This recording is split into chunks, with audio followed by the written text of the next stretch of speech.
Hello, good morning. Yes, as you can see. Welcome to Sunrise. Well, she's decided that this morning her face should fast. Am I making a good morning and welcome, and she's Joker Rogers. Why must you point out what's not so obvious? Well, first of all, What? Akara. What happened? Oh, come on. Not you too. Let it rest. Rest it, please. Oh, you know what's interesting? Do you like akara? You know, yeah, I have to like it. It has not been, it's now medication for me, not just food. So the one that got me was Mr. President's shade. My dear wife, Yalakara. And trust our guys.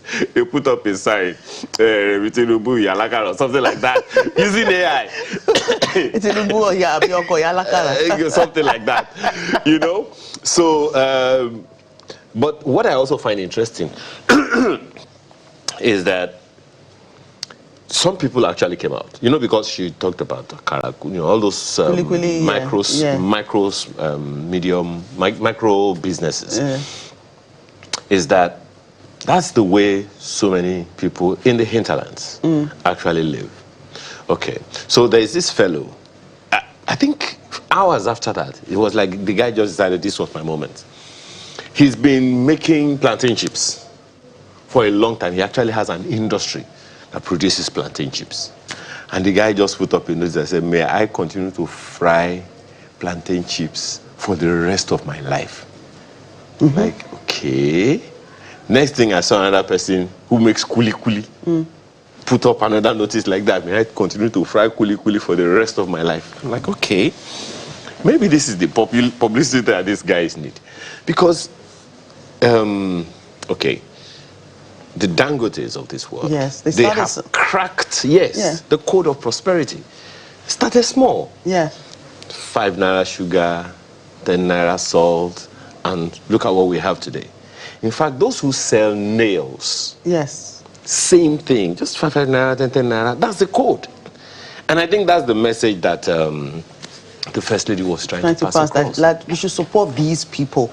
It's not everyone that will have white-collar jobs. It's not everyone that will work with an oil company. It's not everybody that's going to be a journalist, for instance.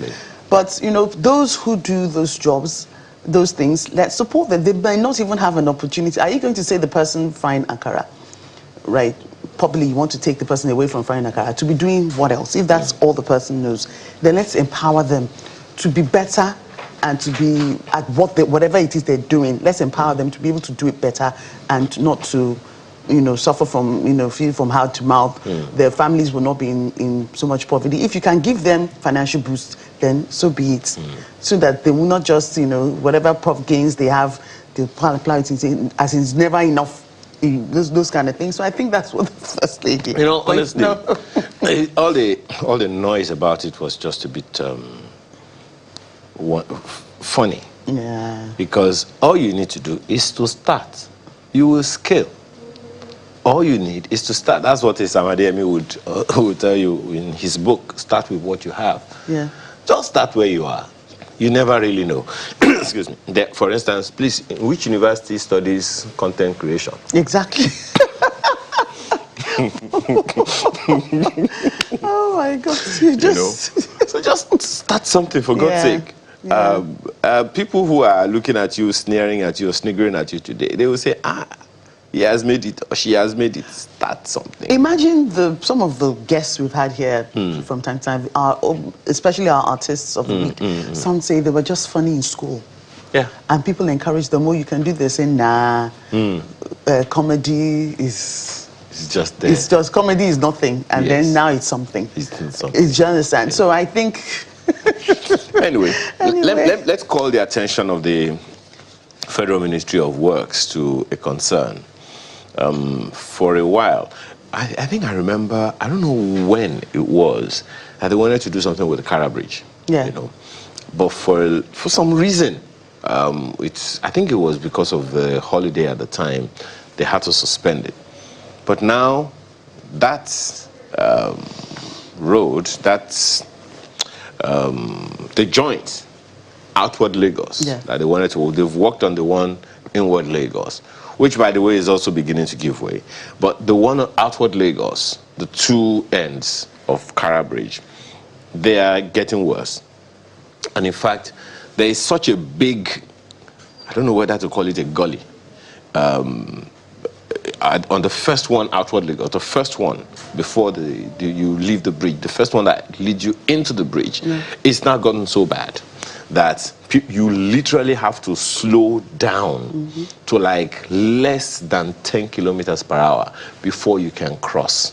You can't do it at 20. You will lose your shafts or something will happen to what we call the legs of the car. So, dear Honorable Minister Dave Umahi, this is for your attention. I know you have federal controllers here and there who will be able to deal with it. I think it's time, that your men go back to sight, so to speak. Because what is funny this morning, I don't know if the traffic has reduced, but I was on my way here this morning. There was this truck that broke down right in front, just before that particular gully on the bridge, and then on the other side, our friends. They created a bus stop right there. Yes, as they always do. And I'm like, guys, couldn't you at least take a holiday for today? And they can't just remove this so that at least, but no. Anyway, that's what we have. So please, we just wanted to call attention to yes, that. I also know that the rains, Ayo. Yeah. It's as if the rains are not stopping anytime soon, and all the flooding that it's creating. And then, then this comes to light, but we've always been saying, the last time the Commissioner of Environment came on our show, we're talking about blocked drainage systems, indiscriminate dumping of refuse.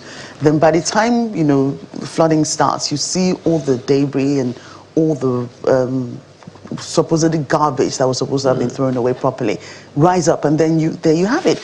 If you don't dispose your waste properly, drainage systems will be blocked. Flooding will happen. No matter what the government does, if we as a people don't do the right thing, we'll always come back to it, and then we'll start blaming government again. I agree with you 100%. However, there are places that they don't even have drainage systems. For instance, Channels TV Avenue. It's not going to be Channels TV that is going to do it. They have a local government. They have this estate people. They didn't have to do it. Sometimes I've seen the people contribute money to lay tiles on the roads and all of that. This road does not have drainage. Both sides. Yes, and it's a what they call the Lagos side and the Ogun side, they don't have drainage. And we know that Lagos State government has a couple of estates on here, and Ogun State is also coming up with its own side on the other side, and there is no drainage on that. Should I call it border road? So I think the problem is they can't quite make up their mind who's responsible for what. Then let one fix one half, the other fix the other half. At the end of the day, that's what's going to happen. So please. Then fix one. Okay, you fix your own side. The other, you fix your own side. Because and then that road now is horrible. And that is part of the thing that is responsible for the annual flooding in this area. And that's just for this. This is just an example. The flooding that happened recently in Lekki. A good number of people who are pointing to the fact that the wonderful work of the Lagos-Calabar Coastal Road is partly responsible for the flooding that took place in that area today, recently. And one of the things that they're saying is that the roads, the waterways that have now been blocked by the Third Mainland Bridge, by the coastal road, is responsible for the water staying in the areas. So, whatever it is now that the federal government has to do with the Lagos State government, I think I heard Mr. Tokunbo Wahab saying they are already having conversation with the Lagos State government. Please do something. Okay, so what's on our menu today? Yes, security. Security and Nigeria's international image. And particularly because people need to know that these things have a way of affecting the economy. Yes. But we'll get to more of that. And then, of course, Lagos flood crisis. Yes. We'll be talking about that. We'll talk more about that. Inheritance myths, what you need to know about probate. So when you talk about your will, my will, Don't be afraid. Lagos Leadership Conference 2026 is also on the menu. And then we have our lifestyle. Let's talk menopause. Yes. Yes, I've seen some videos where one woman's head is just bringing smoke anyhow. And they say it's menopause. I wonder how that is. And then we'll be having an artist of the week. I don't want to let anything out. It's a signature thing that the fellow used to say, but get to that when that time comes. Whether it's a woman or a man, you will know about him or shim later. Yes. In the meantime, do yourself a favor. Don't look this way. I'm looking at you. Grab your cup of cocoa. And smoke will soon start coming out of your head too. No, I don't have menopause.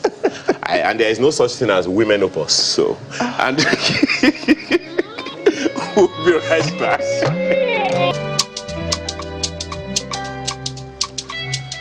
Well. If you understand the words of that song, it is essentially saying, with every matter, put down for God's hand. Yes, sir. Yes, sir. So whichever part of the world you're watching from, don't worry. God's got your back. God's got your back. That's why we say every day on this station, yes. Every day we say that. That's our song. So now, today we want to talk about security and Nigeria's international image. The relationship between Nigeria's domestic security and its international image is a critical factor shaping the nation's foreign policy and economic destiny, whether we like it or not. We are Africa's most populous nation. We possess immense cultural soft power through our global music, film, and tech industries. But persistent insecurity, internal security challenges, ranging from regional terrorism and banditry to the commercialized kidnapping epidemic, continually undermines this influence on the world stage. So I want to discuss how these security realities impact Nigeria's global standing, examine the state's strategic image management efforts, and analyze the economic cost of a nation's reputation at risk. This morning, we have two gentlemen joining us, but we'll first of all begin with Group Captain Sadiq Shehu, retired, who is a former spokesman of the Nigerian Air Force. He joins us from Abuja studio. Thank you so much for joining us this morning. Thank you very much, and good morning. Yes. Let's begin. First of all, what's your understanding of this conversation? Because there are a number of people who are wondering, when we are talking security, we're just looking at security. People don't connect it to the economy, the outlook on Nigeria. You have been in the security space for long, so you would know. We interviewed someone part of the people who put up the Global Terrorism Index once, and when we asked, exactly how do you come up with these data? He says, well, they have multiple sources, but one of the main sources they have is the media reportage of whatever is happening in any country. And that got me a bit worried. So on the one hand, we have a responsibility as the media to report whatever is going on so that government can pay attention to it, pretty much holding government accountable for the insecurity in every area. But then the repercussion of Nigeria's image is a bit telling, don't you think? Yeah, thank you very much. You started your conversation with the very impressive indices that Nigeria has as a country. But you see, the issue of security is the foundation upon all which national image is built, whether at home or abroad. Almost every country in the world has security challenges, has security incidents. The difference between country A and country B is not that security incidents are absent, but how they are seen to be prevented, how quick the reaction, how they are managed, how we communicate transparently, and how we recover from such security incidents. That is what builds confidence.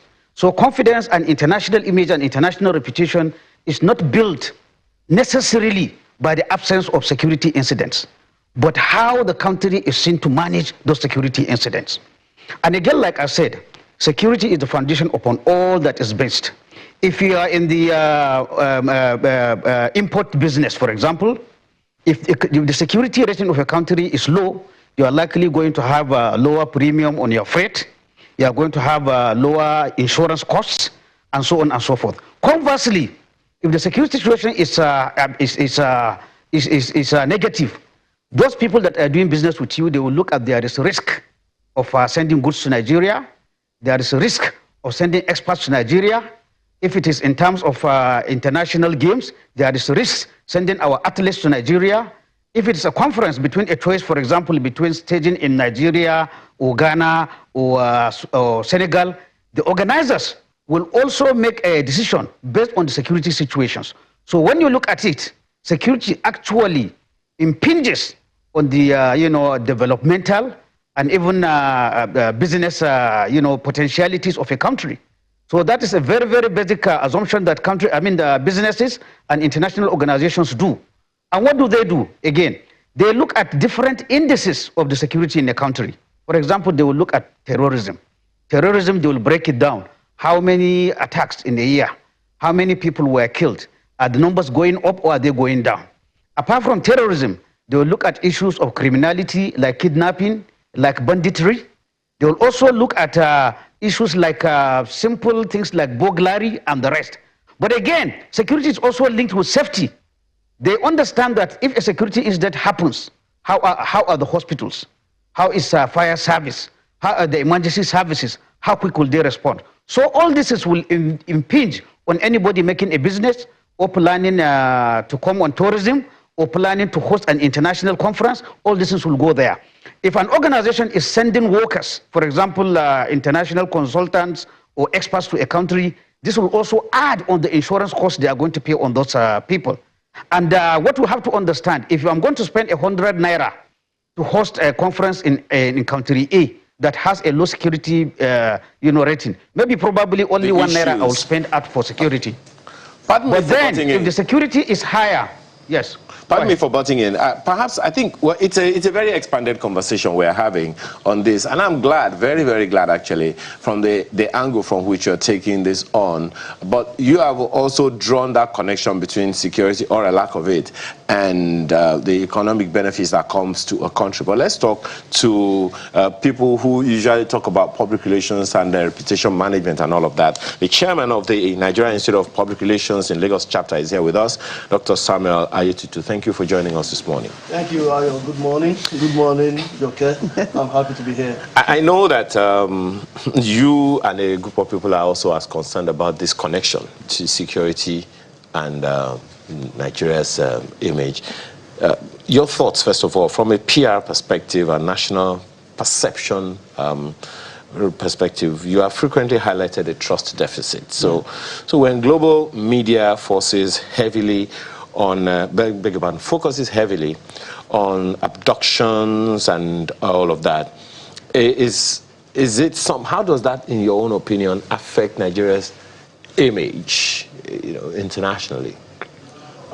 You are very correct by saying that public relations practitioners, particularly in the last 4 to 5 years, have focused so very much on the issue of trust. And why that? The reason is because we understand that at the root of every misunderstanding, at the root of every crisis, at the root of anything that could lead to insecurity is the issue of trust deficit. It's about someone believing that another person is not working or acting in such a way that his own interest is protected. And then he wants to go on and do things in his own way. That interest may be legal, it may be unfounded, it may be something that may even be inimical to the progress of the society at large. But that person, that individual, or that group of persons believe that things are not going in their own way.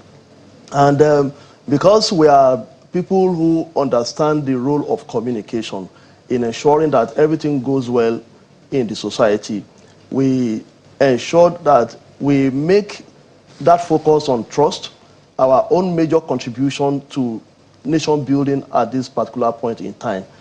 Everyone understands that on the list of preference, when we talk about whatever is most important for Nigeria to deal with at this moment, it's about insecurity. And you spoke about the implications of this on our image at the global scene. That is even particularly more of a concern. For instance, in this year, 2026, Nigeria is going to be playing host to public relations practitioners from, excuse me, from across the globe in that program that is known as World Public Relations Forum. It is the biggest gathering of public relations practitioners. So they are coming to engage, to discuss, to have conversations around issues of public relations practice.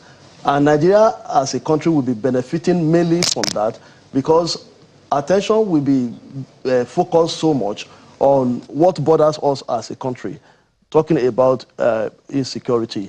And you can now imagine if those practitioners from across the globe come and then they cannot find a story that is different from what they have always heard about Nigeria. So is there a way to manage it is the question. Number one, the press, which is part of the communication ecosystem, has a responsibility in the Constitution to report everything that happens. In case government is not aware, to call their attention to it so that those issues can be addressed. That's on the one hand. On the other hand, is whether or not, because perhaps that's the issue. You know, you heard the group captain saying the other time that it is the issues that happen is not the problem. It's how the communication has been managed. Yeah. In your opinion, how well have we done in that space over time?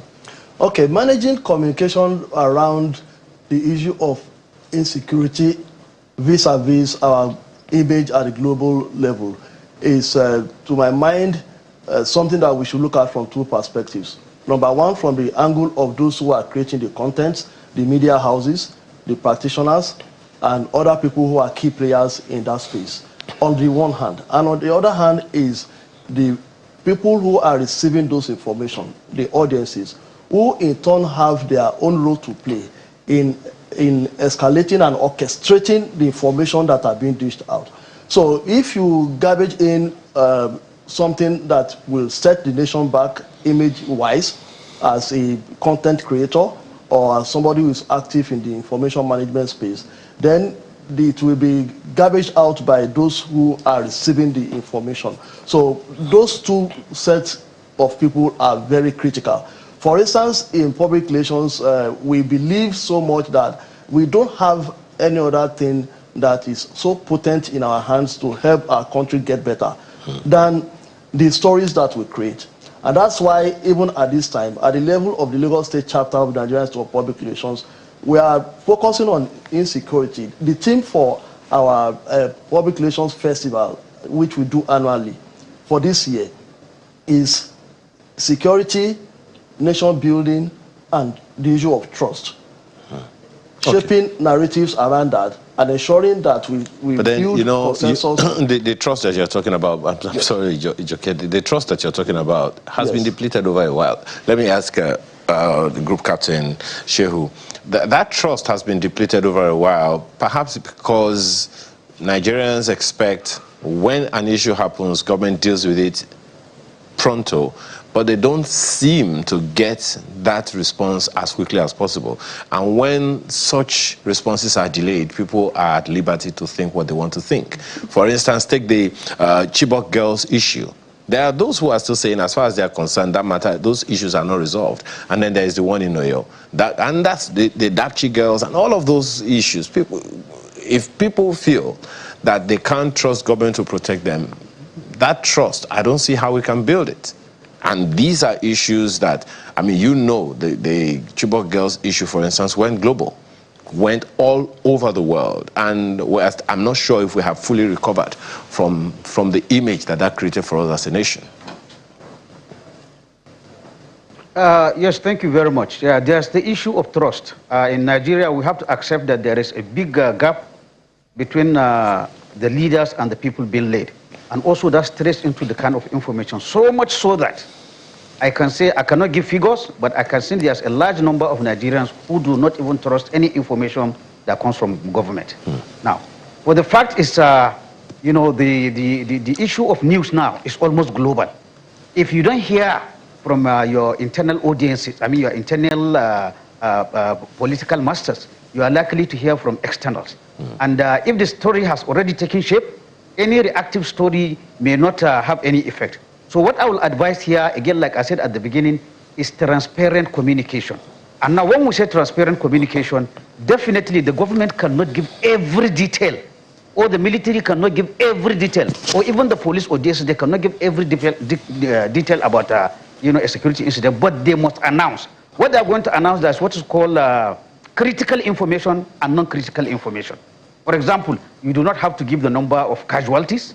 You do not have to give the movement of troops. All these are what is critical information. So what I would do respect, having worked as the spokesperson of the Nigerian Air Force for some years, what I see sometimes the difficulty in our journalists striking a balance. Of course, they have a duty of informing the public. Like my colleague there said, if they're informing the public by bringing a news item will expose a weakness, will make the government to react, definitely we'll have some very positive results where it is as a result of the media carrying out a story that the government quickly reacted. That is positive.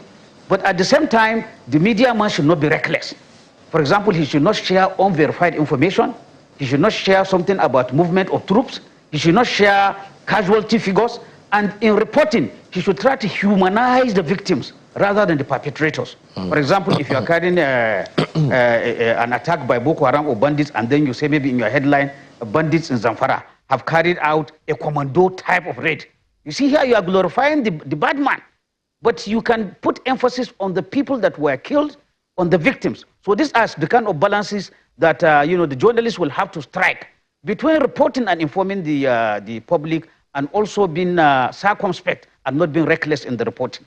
But definitely there is a trust deficit, and the government must realize that. So sometimes I even advise the security agencies, sometimes it is even better you allow somebody outside the military or outside the police, outside the DSS, to release some information, because that trust deficit is something we must work on. It is there, and you see it consistently. So much so that, like I said, a large number of Nigerians do not believe any information that comes from the government. Right. If I come to you, Mr. Ayetutu, you know, he has said quite a lot, but what do you think about what he said about, you know, media reportage and, you know, saying things like we shouldn't report casualty figures, we shouldn't do all that, but usually it's the security agencies involved, like the army and the police, that's actually sometimes put out these statements that tells us, gives us updates or reports that an incident happened, this number of people died, ammunition was recovered, some people fled, arrests were made or not made, or they're chasing. So, I mean, where should we strike? Where do you think this balance should, you know, should be struck? Let me put it that way. When media is reporting and, you know, vis-a-vis what the security agencies, the information they're putting out. All right. At the center of the entire issue of how narratives are shaped and the stories that are told is the media. It will forever remain so, to my mind. The reality now is that we have the mainstream media, and then we have those who are operating within the citizen journalists and those ones that are not the bloggers the formal and such, setup. So that is a challenge. Channels, for instance, will always be very responsible and professional about how they go around managing information and what they push out there for public consumption. Yes. It's not like that for those who are not trained and who are just operating on their own. But we need to, balancing it will require that we look at it holistically. You won't go and fabricate stories on your own. You will get your facts from organizations. It might be military in the case of security. It might be the financial institution in the case of the economy. It's also impossible for you to adjust to whatever they give you. It is not Echiku. So if the army says that we lost 3 of their soldiers in somewhere in the northeast or southwest or wherever, you can't make it 4. So that's why we have to ensure that we go back to every individual or stakeholders, whether at institutional level, who have a role to play in ensuring that they don't just give out information, but at the back of their mind is the outcome of that information. Will it build trust or will it destroy trust? So if I work for the army, for instance, and I work with that mindset, I've made your job easier as a media organization by giving you an information that is verifiable, that is reliable, that will make members of the public really understand that we are interested in not just dressing the situation or manipulating them, but in honestly attempting to carry them along and build their support in the fight against terrorism. This is where I think the issue is. The stakeholders mapping must be properly done by those who have the responsibility to do that, excuse me, at the level of the security apparatus management at national level. And each of these stakeholders setup must be identified, they must be properly analyzed and be understood from the angle of where the deficits are. Because if you check the police, the issue with police will be different from the issues with the army. The issues with the Air Force will be different from that of the Navy. So you need to look at each and every one of them and understand where the gaps are in terms of how they operate in a way that builds trust or makes trust to be in deficit. So that is what I think has to be done. So those ones have to play their role in order to ensure that when information are converged on the table of the press, they can serve the purpose. Okay. But who do you think is, because this subject matter is security and Nigeria's international image.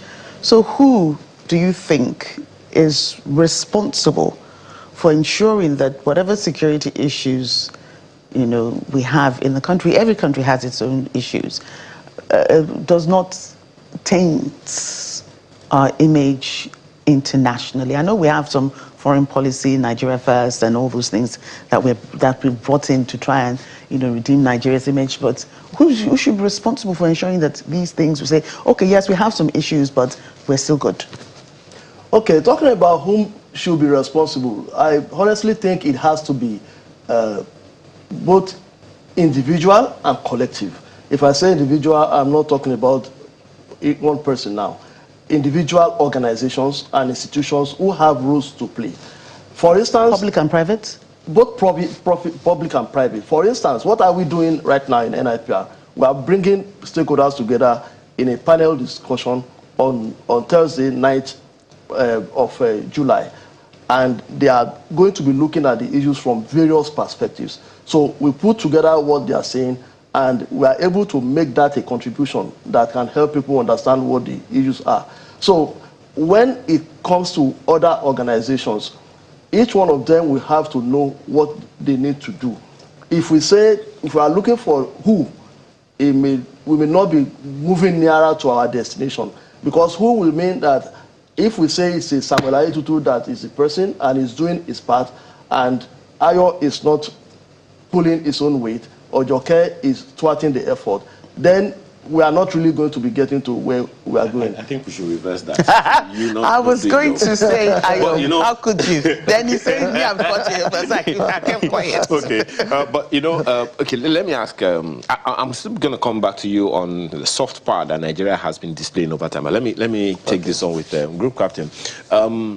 We have had this issue over time of how we communicate insecurity.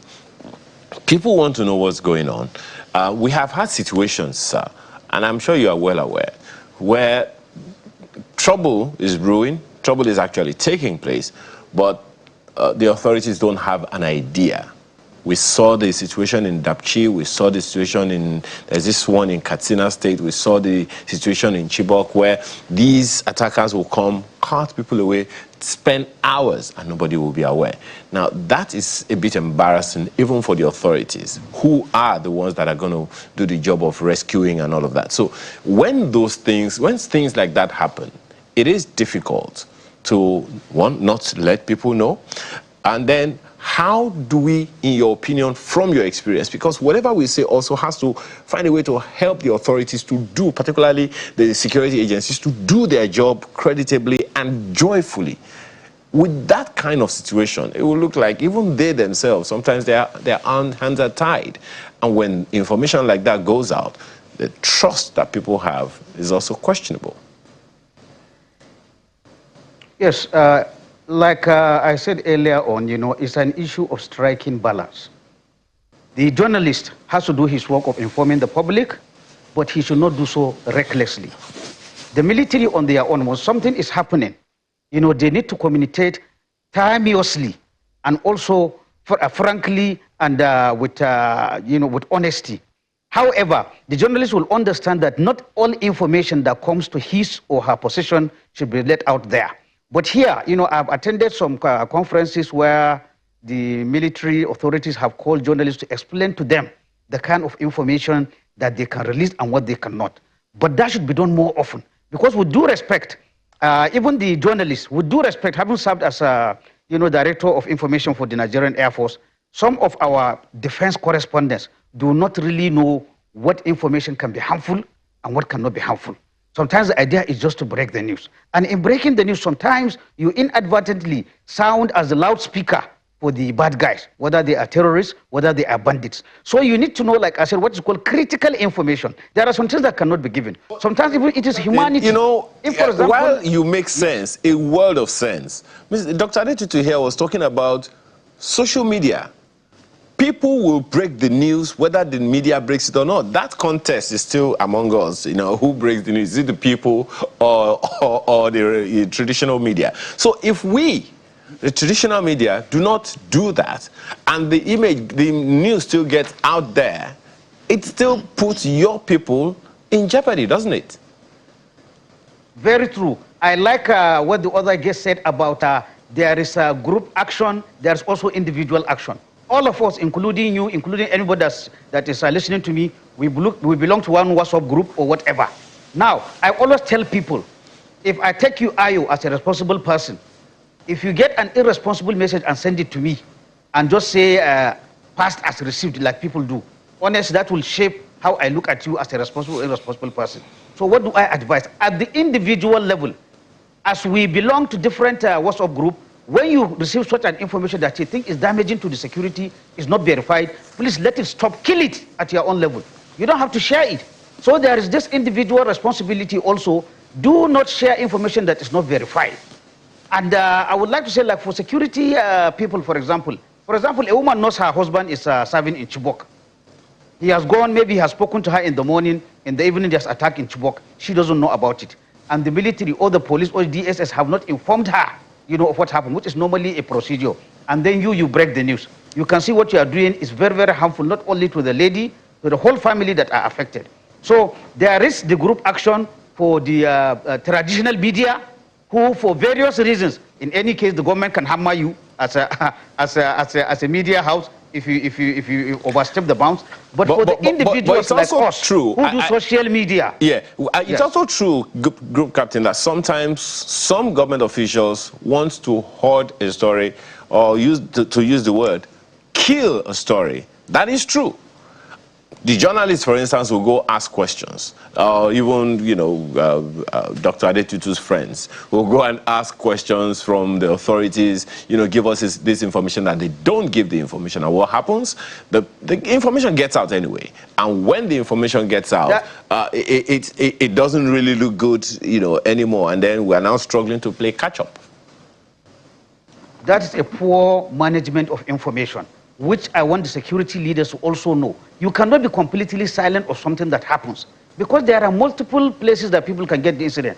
And sometimes the media, like I said, can even help the security Let me give a very recent example. The lady that was lynched in Marabonjos in Kaduna State, as far as concerned, it was the media that broke the story, and then the police started doing investigation. That is one.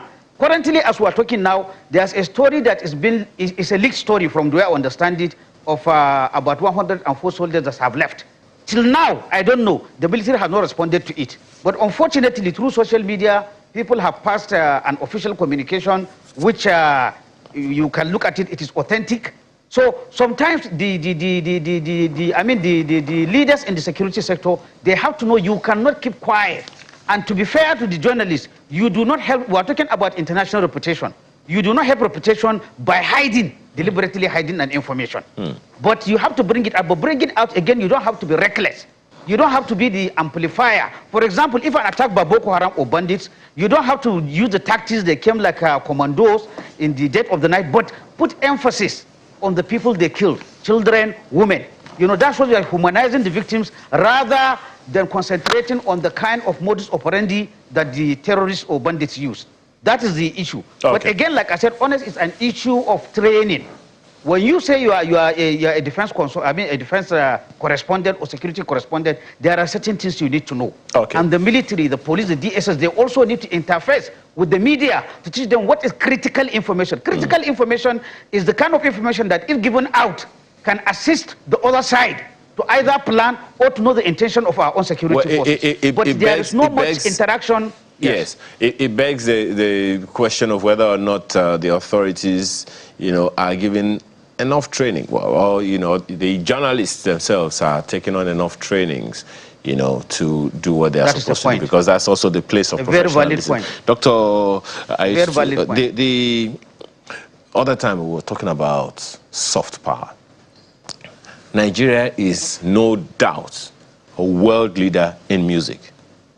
No doubt a world leader in movie making. Nollywood is big. Yeah. Is it not the second or third right now in the entire world? Now, referencing something that was done, I think, from Hollywood, the kind of insecurity that happens, I heard Akon, musician, American musician, say recently that the kind of insecurity that goes on in America, what goes on in Nigeria or in Africa is nothing compared to the kind of insecurity that goes on in America. But guess what? We don't hear of it. Yeah. Simply because government has kind of, they use the instrument of this soft power to continue to call America the great nation, And, you know, we also hear that at some point, Hollywood was funded to launder the image of America. And I don't know, I know that some efforts have been made in that regard among the creative industry as well. Do you think that can really help? Is government aware of how powerful that is? Yes, I believe that can help a great deal. I also believe that government has seemingly paid some attention to that sector with a view to leveraging it to launder our image.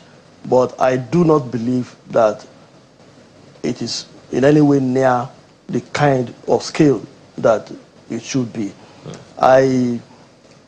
For instance, using myself as an example, I come across almost every available content that are so offensive, that are so scary about gruesome killings and stuff like that on the social media. I pay attention to them. At times I gather those data. I use them for discussion when I find myself amidst people that I think can relate to them in such a way that will help us to make progress as a society. But I will never share them. So, coming back to the issue of the musicians and the other people who are in the creative industry and what they can do.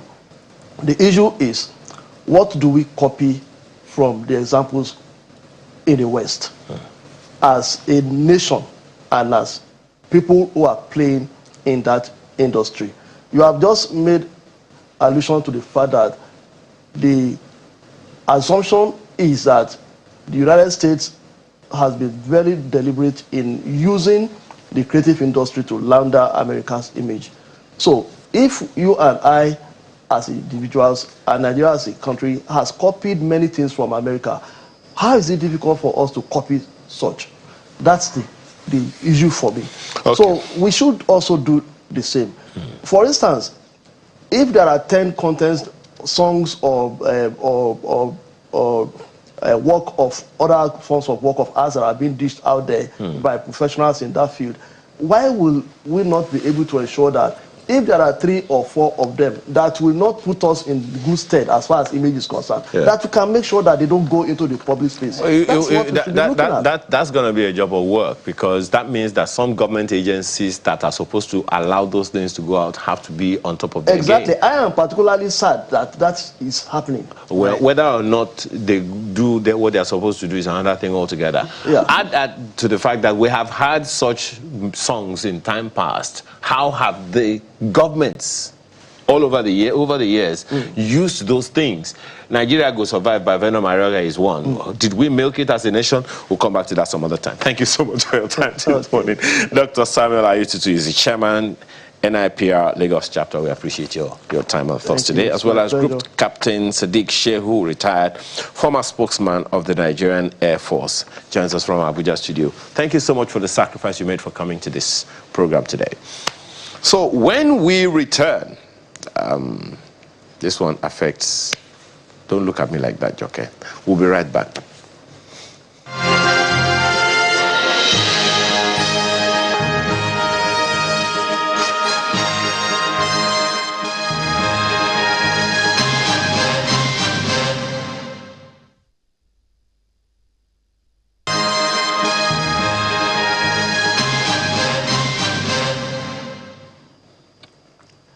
Water, water everywhere.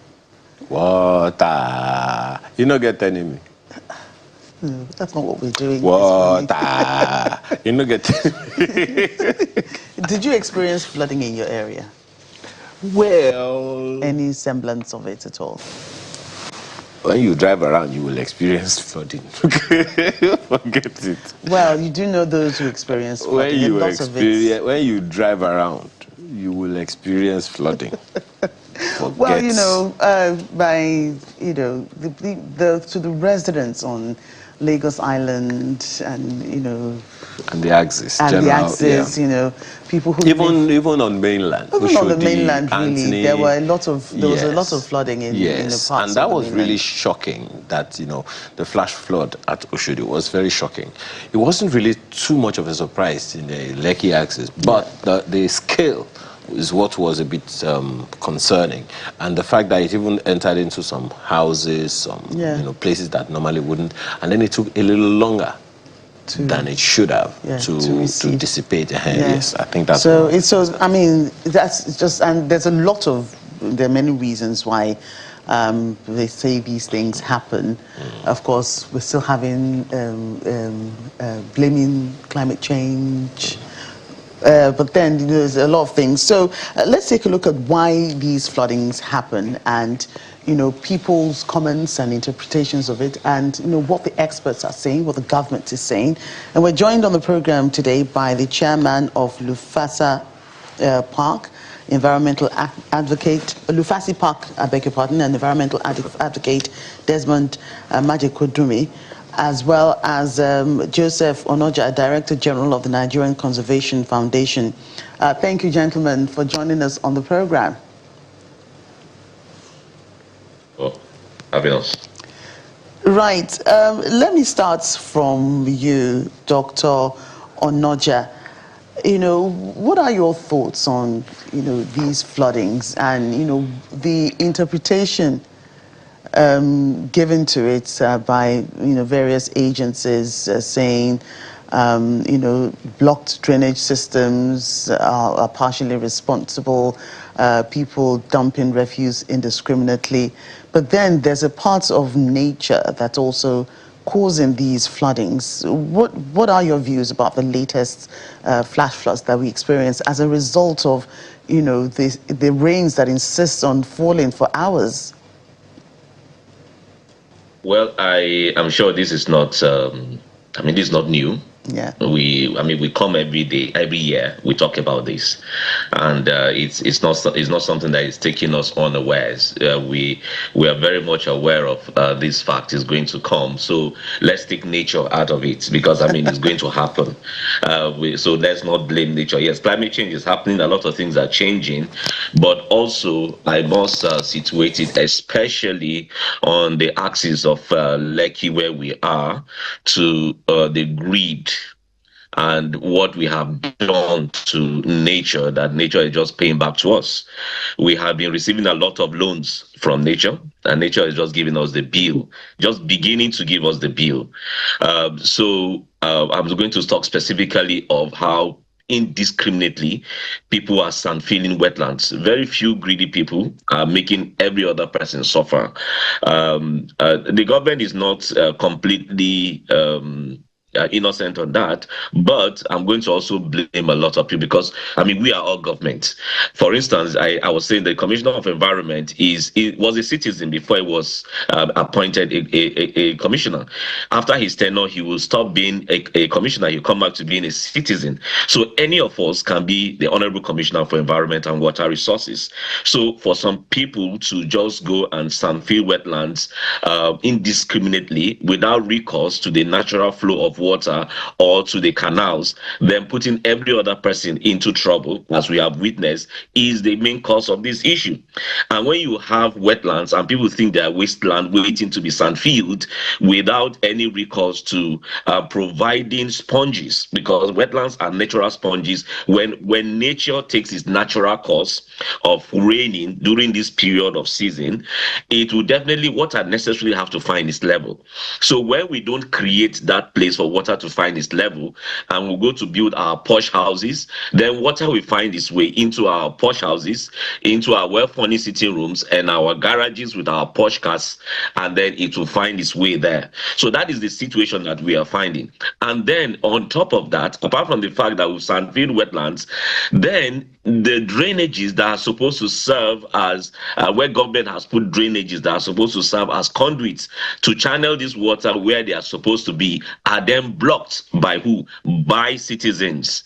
Indiscriminate dumping of our refugees, refuse, and so on. So these are some of the factors that complicate what we have seen. But majorly is the sand filling of our wetlands, and this started years ago. Today is the years ago of tomorrow. So whatever we are doing today will have the repercussion for tomorrow. So the question is, have we learned from what we did wrong yesterday that we are paying the price today? And then we are continuing the same trajectory today, and we're going to pay the price subsequently tomorrow. Right. That's a tall one. My apologies, Joke. Yeah. That's a tall one. And I know it's something that, similar thing that Mr. Majakodumi has said over time. Yeah. He's used your own analogy as well, that we have been collecting loan from nature over the years, and we are just beginning to see the receipt.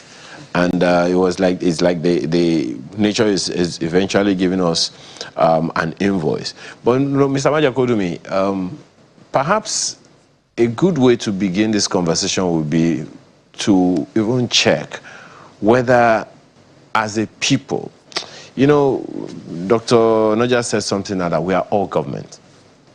As a people, whether we even have an understanding of what is happening. Because if we have that understanding, as he also said, the citizen today may be a government official tomorrow. When we have adequate understanding, I'm not sure it'll be sensible for anyone who has a good understanding to go and thwart all those efforts when they get into positions where they should be understanding, they should be influencing something that can further or foster the image, the efforts of protecting our climate against the kind of destruction that we're beginning to experience now.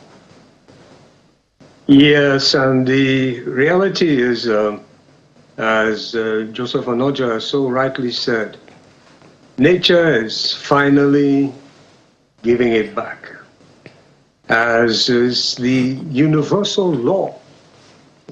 Every action has a reaction. What you sow, you shall surely reap.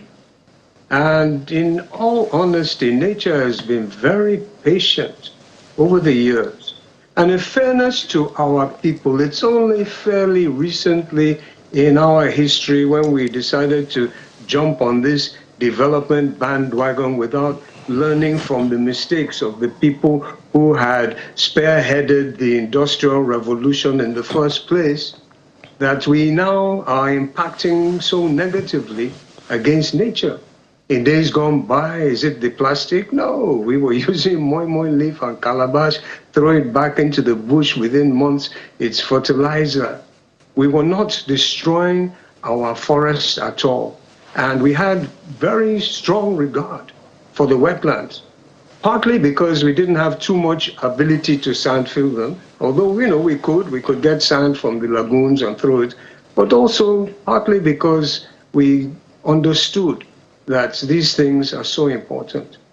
And as Dr. Onoja said, we do not appreciate how important these wetlands are.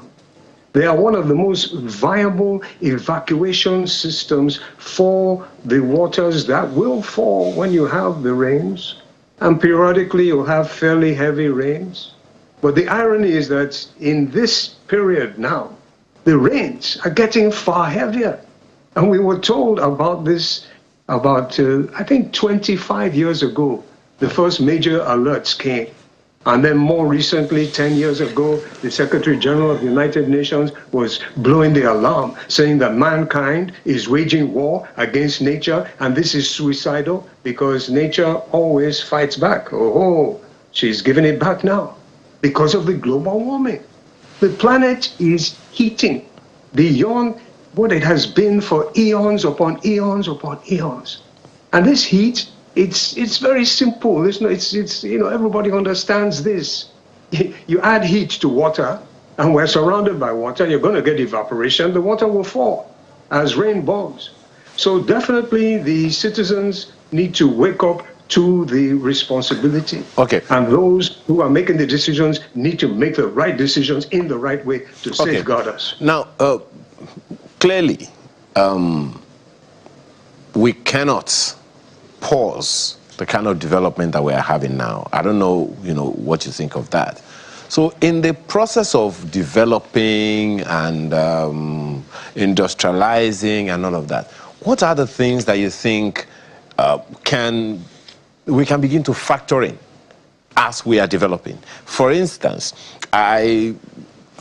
agriculture is evolving now. You don't even need to till the ground much now. You can just have, in fact, there are wall gardens now all over the world. There are, and people now even farm in buckets, you know, everywhere. You know, even in your plastic bottles, people create all these farming techniques here and there. That is one way, for instance, that the urban world that doesn't have so much jungle are now going around, farming, so to speak, at least for the family. What other innovative ways do you think we can begin to stem the tide of this impact, particularly in the urban centers of our country? Good question. Well, the first thing we have to realize is that it's difficult to call it development if in the process of doing these constructions and urbanizing, you're actually destroying nature's very life support systems. And where we have, just copied so wrongly, it's, why are we doing copy and paste? The Western world, who spearheaded all this thing, they are now seeing the errors that they made. And in some of the countries, like in the UK, for instance, in London, they ensured that a lot of the green space was intact. Did you know that over 25% of London is actually green space, little spots, big parks, and so on? But here we weren't able to hold ourselves accountable. If you're going to develop urban areas, you must have the green spaces. You must have trees lining your streets. It is essential. You cannot just tear down one of your most viable life support systems. The trees give out the oxygen. They suck in the pollution. They suck up the water. And then particularly in the Lagos area, there is no justification whatsoever in the Lagos zone when we are so low-lying, when we have water surrounding us, the ocean is there, the lagoon is there, we cannot continue to destroy the mangroves. There's no justification for it. And whoever is responsible for allowing this to happen will definitely be held accountable by the people, by Almighty God, and by Mama Nature. Because, my brother, you want to slap your mama, she's going to slap you back. And it's not going to be an easy slap. Dr. Onoja, I'd like you to respond to the same question. What innovative ways do you think we can begin to manage this situation in a way that nature would be at least sympathetic to our foolishness? You see, as Mr. Majakodomi pointed out, we cannot fight against nature, and we are not averse to development, but we must we must build with nature in mind, since we know that it's an established fact that we cannot fight against nature.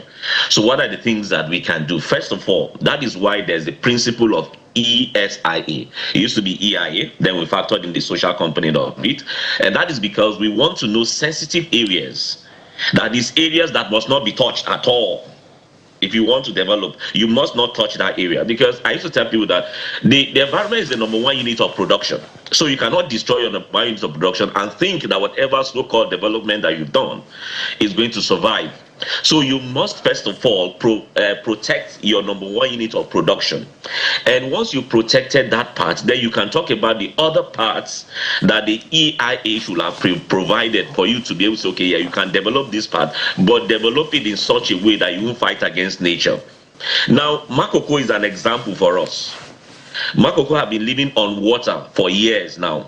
How can we developers innovate that will be able to modernize Makoko so that we don't fight against nature, but we live in harmony with nature, since we know that we cannot win that war. So that's one example. Can we start thinking about, we have limited lands, can we start thinking about building our house on stilts, developers, such that when you find a wetland, instead of filling the wetland, you find innovative ways to be able to have the water around you, and yet you still have your houses and homes being built. Sometimes we overlook and look at just the physical impact of this flooding and all of this. We forget the other component, the other, especially the mental health impact. Just recently, the Salata Institute of Climate Change of Harvard University, in conjunction with the University of Lagos, they've been doing a survey along the Gulf of Guinea, and there was a medical expert that brought out the mental health impacts of flooding. So if we think that we are developing and physically, but not developing ourselves, our well-beings as humans, then is a zero-sum activity. So imagine the trauma that a family will face, thinking that they will be taking their children to school in the morning and wading through flood waters. What will happen to the car? What if the car breaks down in the middle of the water? So all of these things, we don't factor them in. So we must come together as a people to bring out solutions that will be able to help us live with nature instead of fighting against nature. And one of the ways I've said is that, can we develop and put especially in Lagos, can we do it in such a way that we will be able to modernize what we have in Makoko, or have study tours of areas that are low-lying like the Netherlands. Venice is on water. What can we bring on board? All of these greedy developers, I'll call them really greedy, I'm going to call them out. Because even the Commissioner of Environment was struggling with some, that they even had to deploy armed men to try to stop people from doing the right thing, that they know that they blocked a canal that should channel water out. And because of very few people, a lot of the community were suffering because of water didn't have anywhere to go to. So we need to start calling people out for making the majority of people to suffer. So instead of just finding the short way out to just stand, fill the place and want to develop, why not invest in research and development to be able to see how we'll be able to live with nature instead of living against nature? If you had to, I don't know, sit with maybe the governor or the commissioner that you've been referencing a bit now, what kind of conversations should he be having with these developers that you have spoken about, Dr. Onoja? You've cited the example of Venice, and it's a good, very, very good example. Venice has been on top, living on top of what, building on top of what, for how many decades? and the houses are standing. So if that, and Lagos definitely cannot do it. Lagos is a low water, what do you call it? You know, so it's just the way it is. What kind of conversations will you be having? I know that cost will be a factor. Yeah. But what kind of conversation would you be having with those developers now? What does the state government have to do? Because already cost of living in Lagos is high, accommodation is high. What you are essentially saying is they have to spend a lot more money to build on these areas, and naturally it's going to cost a lot more. So what kind of concessions, what foundation should the state government be laying in that regard? As you said, finance is going to be a major factor, but I want to tell them to look at Makoko and see what modernization we can bring about the model in Makoko. Yes, because you mentioned venues which I've mentioned, but also we have our own venues here in Lagos. What can we learn from Makoko? Because Makoko has been standing for some years now, even though not in the best shape it could be, but it can be modernized. So the government can take that model and sell it to the developers. Eventually, they're the ones who want to make the money. So the government will create the enabling environment and discuss with the developers. If you must go ahead with developing, then we must make it happen. In fact, the Commissioner of Urban Development and Infrastructure was in a meeting I was talking about the fact that what if we even decentralize the development that is happening in Lagos and provide some other infrastructure away from Lagos so that the pressure will be reduced around Lagos, so that the concentration in Lagos will be reduced, so that because there's the statistics that say 1,500 people come into Lagos not to live but to stay in the limited land that we have, where 30% of it is water. So we must be thinking of how to decentralize this development and take it to hinterland, so that Lagos will, at least the pressure will reduce as well. So these are some of the thinking that will definitely have to come on board, because we have limited land, and the limited land is still being choked continuously. So there's a need for us to sit and innovate in that direction. Mr. Majakurumi, what are your thoughts on that? No, Onaja is absolutely right. We need to decentralize, and it's easy to do that when you have speedy rail transport systems. So you can put people on outskirts, and the rail is there. But the major issue is that we have to ensure that we break this yoke that we have. As human beings generally, this is not just confined to Lagos, Nigeria, Africa. This is a global issue, that humanity has to break certain yokes that we have had for centuries upon centuries, where we've been driven by greed, by selfishness, by wickedness, me, myself, and you're prioritizing profit over people, over the planet, which is the life support system. A change has to come. Because the reality is that the consequences are now coming down, and they're coming down far more rapidly. As I mentioned earlier, this is a law of the universe. It is there in every scripture. Is it retribution? Just as you have said, my apologies for butting in, Mr. Majakurumi. Just as you have said, I mean, you said before, we haven't seen anything yet, and you have said it here again as well. But the question is, now, Dr. Onaja seems to be suggesting that people should be living on water. Pretty much saying have a ocean view where there is no ocean. And as exciting as that sounds, what are your thoughts really? Because it's an idea that is alien to a good number of people, particularly the elites. He cited Makoko. Is it really, in your opinion, a choice? We have no other choice. If we want to continue developing within Lagos, we cannot justify the sand filling that we're doing of the wetlands. Far too much of it has been done, and has been done for decades and decades. What of Ikoyi Park? Ikoyi Park was a great drainage area for the whole of the Lekki axis, which never used to experience floods. And now they have the audacity to just sand fill, develop the whole place and call it Park View Estates when there's no park to view. This type of audacity has to change.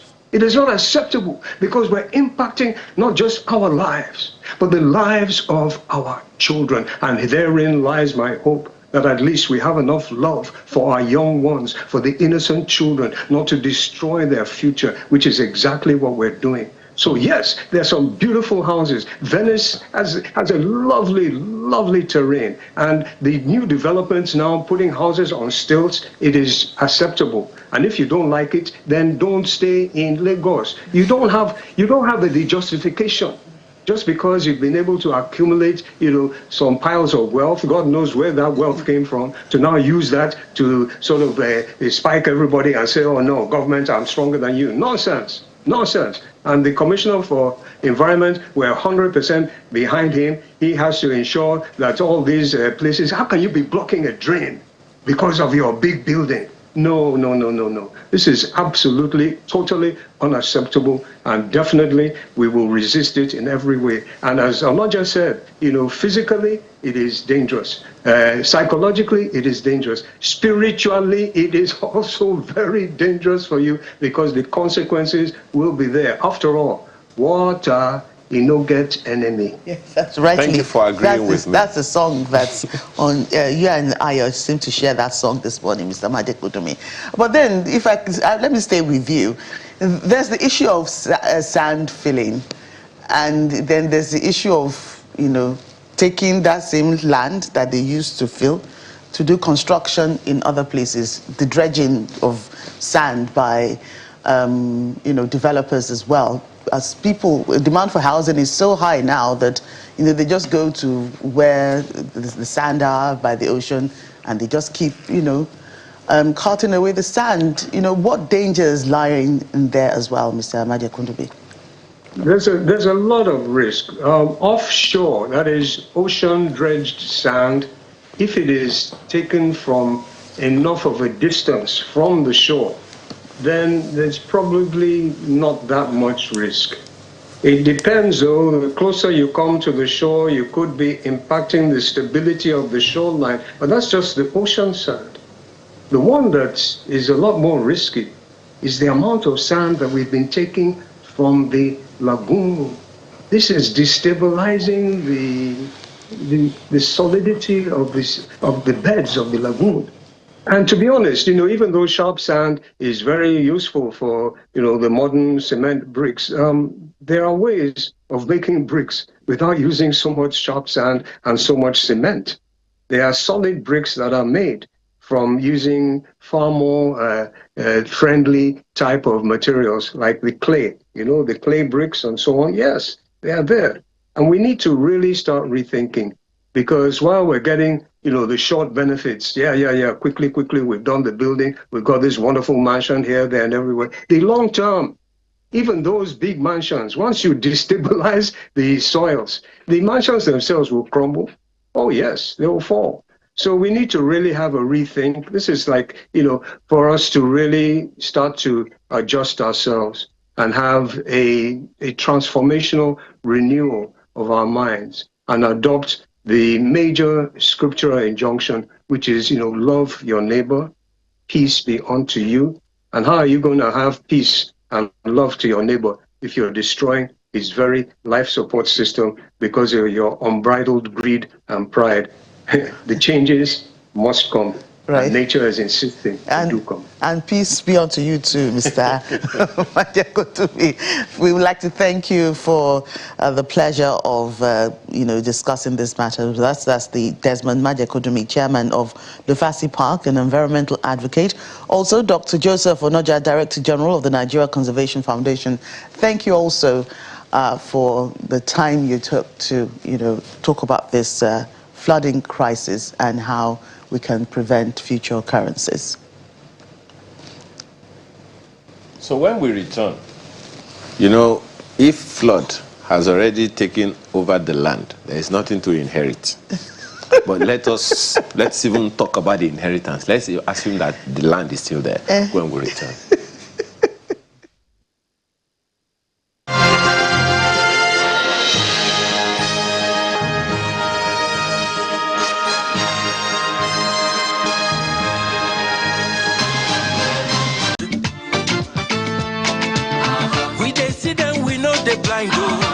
We must fight for our right. anyhow. I know that land is not the only thing you inherit.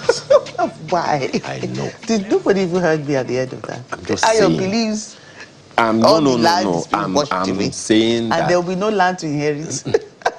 your land, your solid land, could suddenly become a wetland. I You inherit don't that know one. tomorrow. Oh, you know what happened in Kogi? so land is not the only thing we talk about in inheritance. So Yes, certainly not. Just saying that. So inheritance myths, what do you need to know about this and, you know, the issues surrounding it? That's what we're talking about now. And we have the Managing Director, Meristem Registrars and Probate Services, Nkechingelo Okoye. Yes. Oh, that was deliberate. Thank you. Clock it. What are you clocking? You did. 100%. I will tell you about clock it and you will stop clocking it. Right.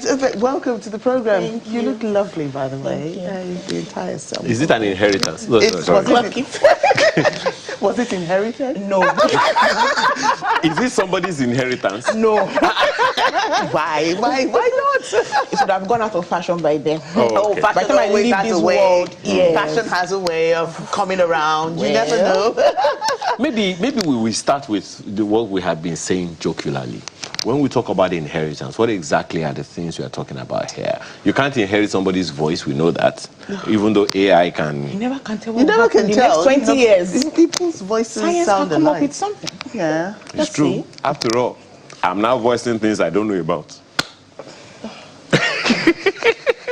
Yes, so please go ahead. So when we talk about inheritance, it's not just properties, landed properties. It's anything that the deceased has considered valuable enough to transfer to his loved ones, right?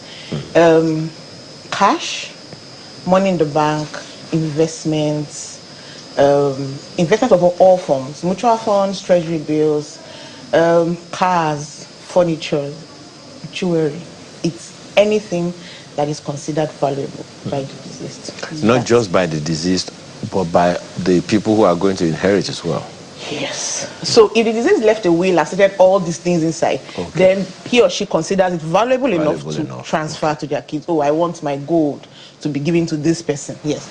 But if the deceased didn't leave a will, then whatever the children consider valuable and need some form of legal documentation to transfer, right? So your mom's clothes or your dad's clothes, you don't need any legal documents to be able to acquire that. But if you now require a legal document, whatever it is you consider valuable enough, yes, and whatever the law says, you must need some form of legal documents to be able to own this particular asset. What if there are no legal documents available? How? For instance, I mean, maybe there's no will. Your mom owns gold and she dies at an old age. Let them be old before going. And, you know, there's really no will in place. Maybe she hadn't had time to put it in the will. What kind of legal means can you use to apply So the law has made provision for that. Yes. Especially because of Nigerians. I think Nigerians are a bit averse to planning their estates before they leave. So there's something called letters of administration, right? If your loved one, your dad, your mom, your sibling, whoever, some people actually process probate for their kids. You see, so not necessarily elderly people, anyone who is a loved one has passed on, and they did not leave a will behind, they did not plan their estates.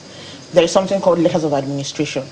You would need to approach the probate court but you need to have documentary evidence that those assets actually belong to the deceased person, and your relationship with the deceased person would actually matter when it comes to claiming those assets. So if the deceased person did not leave a will, you can apply for letters of administration at the probate court. So the asset is not entirely lost, provided you can trace it. It's something you can trace, and you have the documents to prove that it belongs to this person. Right. Yes. Okay. So anyway, because the document can also be a photo of the person wearing the glasses or whatever it is, or driving the car. Anyway, but you know, you've been talking about will. So there is also that myth out there that all you need is a will. People often say, my father wrote a will, so everything is settled. Is having a will enough, or can beneficiaries access assets immediately after reading the will? So having a will is just the first step. It just shows that you were responsible enough to plan your estate, right, in your absence. And after the reading of the will, you will still need to apply for a grant of probate. It's an entire process. So if a deceased person died with a will, you apply for grant of probate. If there is no will, you apply for letters of administration. So having a will is not sufficient.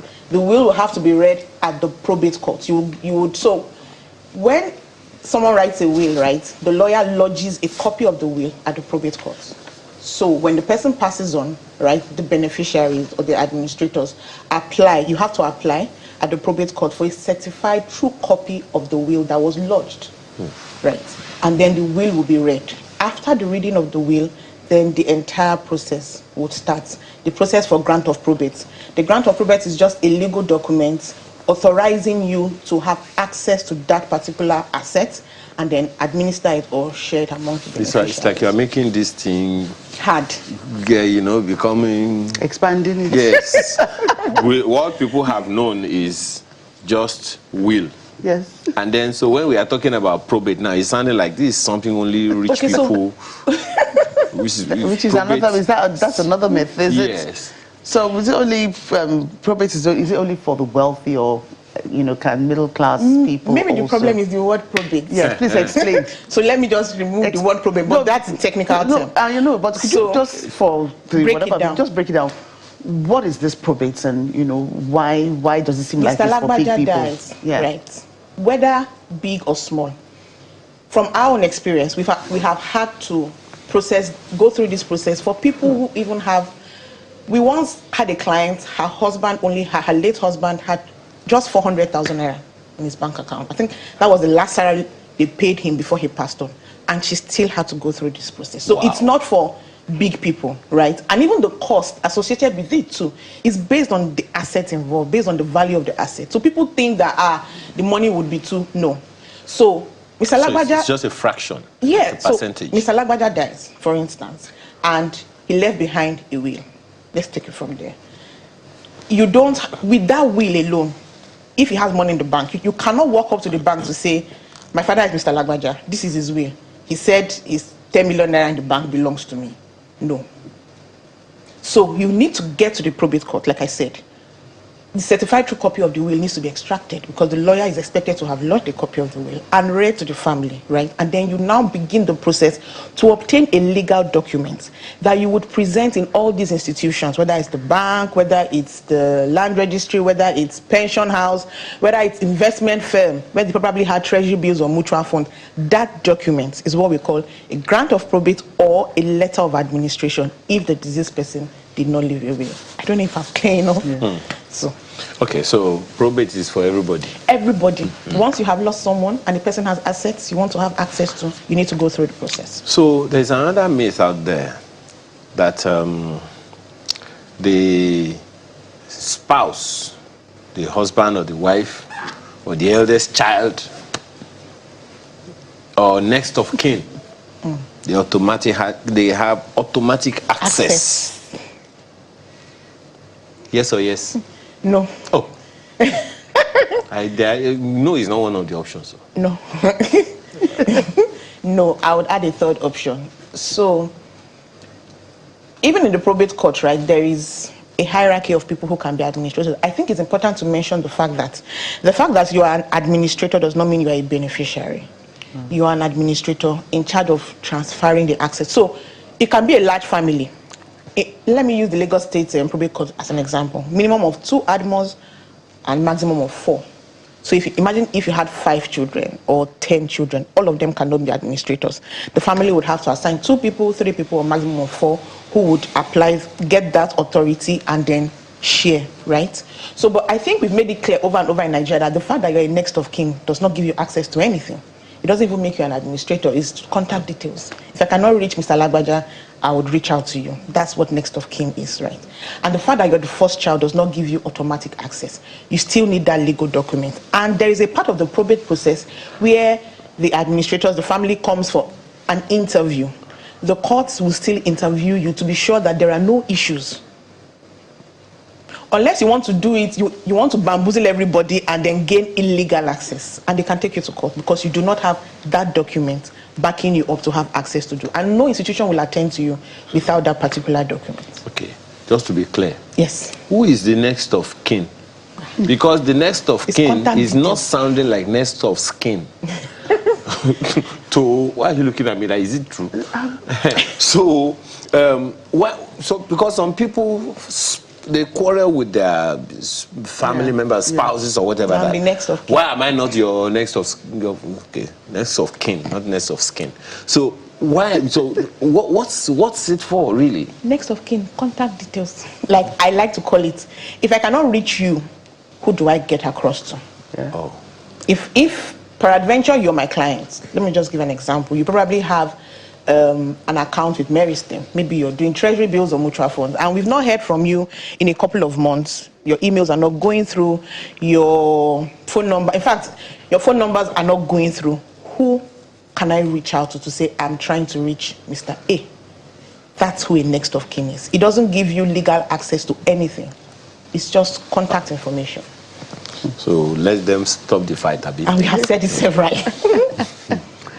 So, number 6, we are taking you one by one. I can see that. Yes.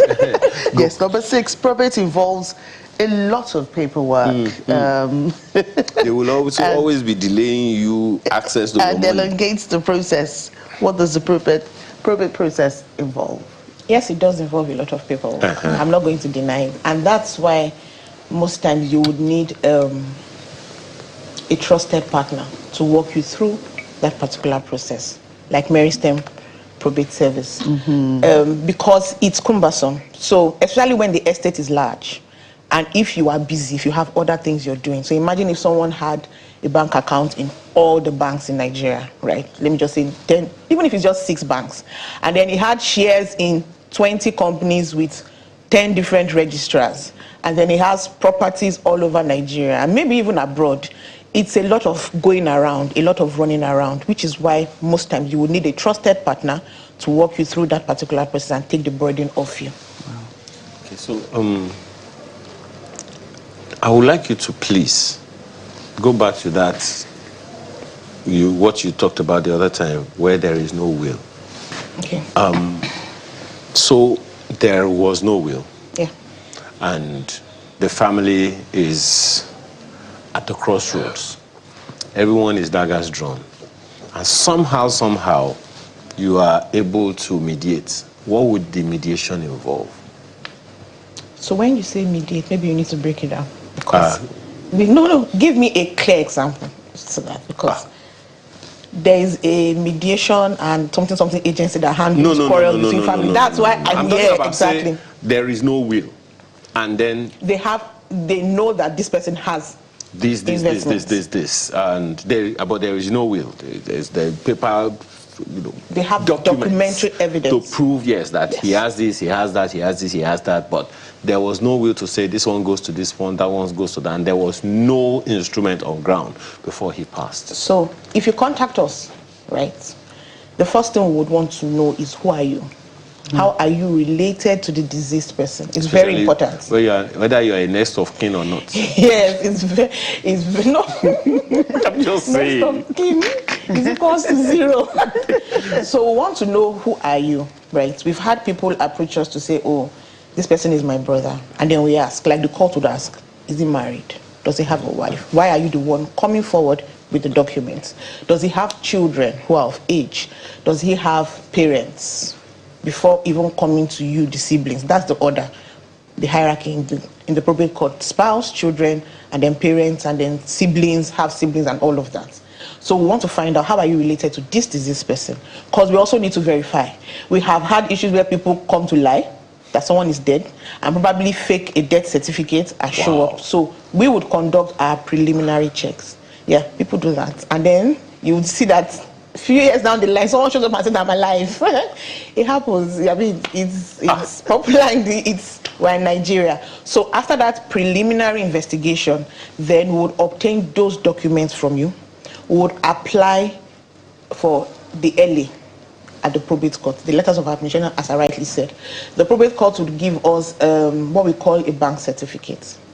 The bank certificate is for you to go around all the institutions that you have provided us those details. So maybe it's a bank checkbook, bank account or a statement you found, or maybe the pension RSA number and all of that. So we go around those institutions, one, to get the current value of the asset. If that asset actually still exists, and if there is something in it. So if it's bank account, does this person still have money there and all of that? So we go around. Now, it's two things. One is to get the current values, also to inform the institution that this particular person is late, so you should not entertain any request or any other thing from this account because the family has applied for probate. Excuse me. Sorry, I'm not sounding like a school teacher.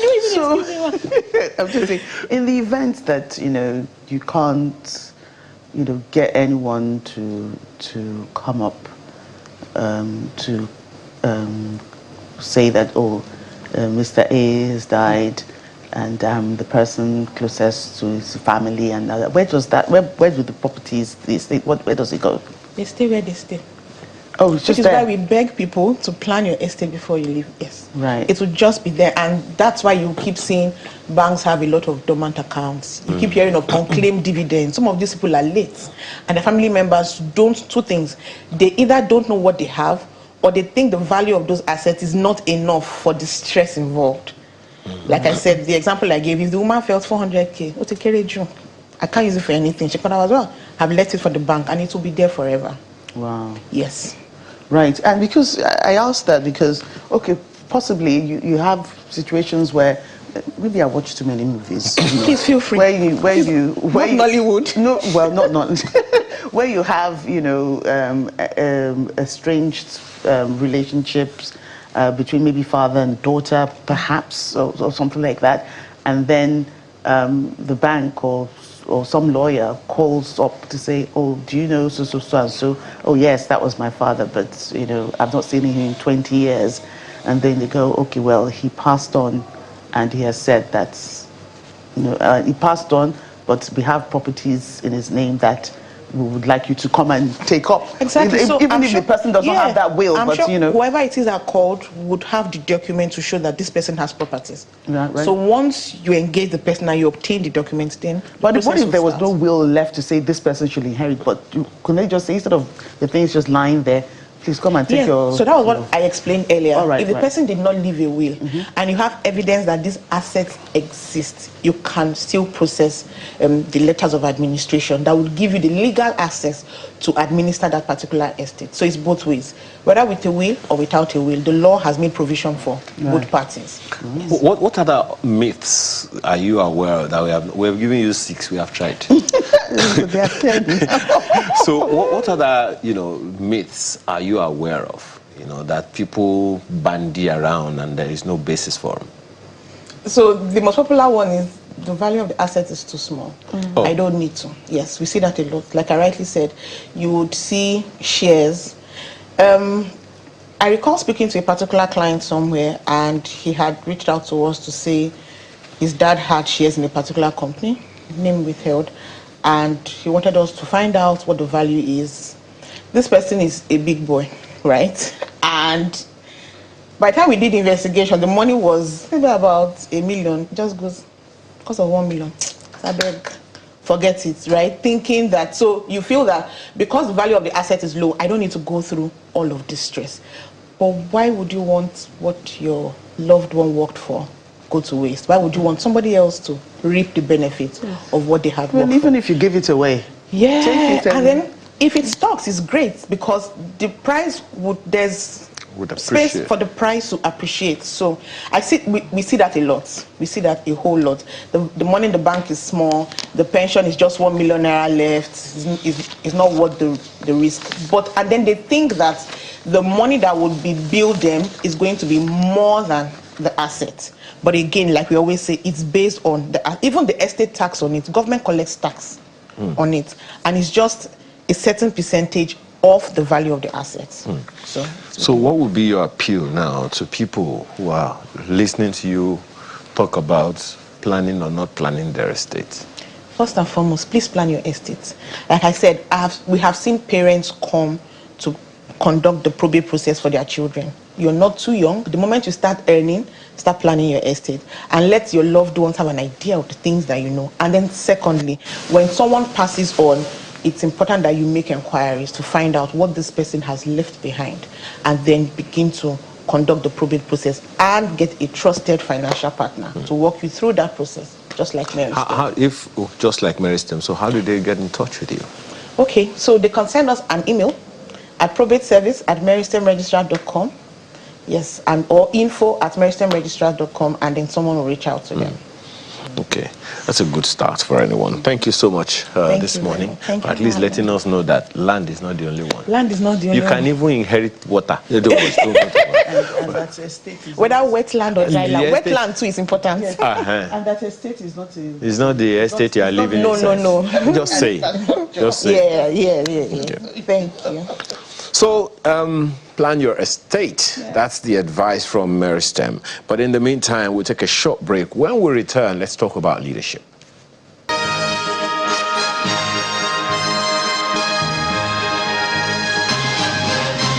am standing tall and rising. Keep it high, rising.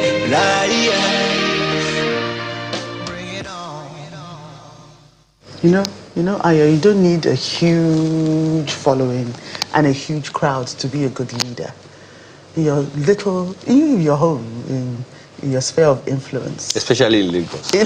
Why Lagos? Because we spoke about Lagos flooding the other time. Now we are talking about Lagos leadership. So you need to be wherever you find yourself. You have a little influence. You need to show that you can be. But you see, what we saw on that screen is leading beyond self. Yes, because it's not just about you. How do you know? Somebody said, if you are leading and nobody is following you, you are taking a walk. That's true. Okay, enough already. So, Lagos is taking the center stage for the Lagos Leadership Conference 2026. Don't worry, this is not the event, so there's no applause. But with this year's pressing theme, Leading Beyond Self, the conversation has shifted entirely from traditional management and directly towards radical transformational impact. Joining us this morning is a whole squad. Yes, sir. Yes, of the Lagos Leadership Conference. Shino Joseph is the DG of the conference. Thank you for joining us this morning. Thank you very much. Right beside him is Maurice Atoki, who is a member of the organizing committee. Thank you for being here. We also have Demola Adeniro, who is of the strategic planning team. Thank you. As well as Mrs. Folashade Onanuga, who is the deputy DG of the LLC. We appreciate your time and your thoughts. Thank you for having us. Thank you. Now, let me begin with you, madam. We understand that this conference aims to target business leaders, clergy, and the rest of them. First question will be, what necessitated this? Yes, we know Lagos, the conference is not just about Lagos, but it's about leadership generally. But you selected a theme, Leading Beyond Self. What are the thoughts that went ahead of the idea of the conference for this year and the theme itself? Thank you very much. You know, when we talk about leadership, we are talking about ability to guide, to inspire others for the achievement of common goals and aspirations, so to say. So if you look at the society, look at government, look at churches, look at organizations. So if we are talking about achievement of corporate goals, you are going to use people. You are going to need people. And so there cannot be a leadership without a followership. You cannot achieve your goals and aspirations for the betterment of a community without good leadership. And so that's why we decided that this year, more than ever before, a lot of people lead because they think they have the authority. But leadership is not about having the authority. It's about having authority with influence, which is very key, because that's when you are able to achieve your goals and aspirations. So, and that's why this year in particular, we have looked at our society, we have looked at the country, not only Lagos, we have looked at all over the world, and we believe that there is the need for us to emphasize the fact that leadership is not about what you want for yourself. It's not selfish. It's about motivating others to discover themselves and to be better at what they do. And then they can also, it has a rippling effect, then it cascades down, and then our society will be the better for it. Perhaps, let me bring this to you, DG. Perhaps it really does start with self. It just has to be beyond. Yeah. Because if you can't lead yourself, you can't live beyond yourself. What are your thoughts on that? Okay, thank you very much. Actually, I would like to start by saying Lagos Leadership Conference is an annual conference that has been on for 22 years now. This is the 22nd edition. Okay. Last year we were here with the team Leading with Empathy. And our team are basically, they are based on the mood of the society. Today, we have leaders that have achieved some level of success as individuals, but they have nobody that they can show that this, I took this from nobody, is now leading. So, yes, you must become a leader before you can lead others. Leadership starts with you. However, what we are seeing in our society, we are success-centered. We are individualistic in approach. We are not building legacy. We are not influencing anybody.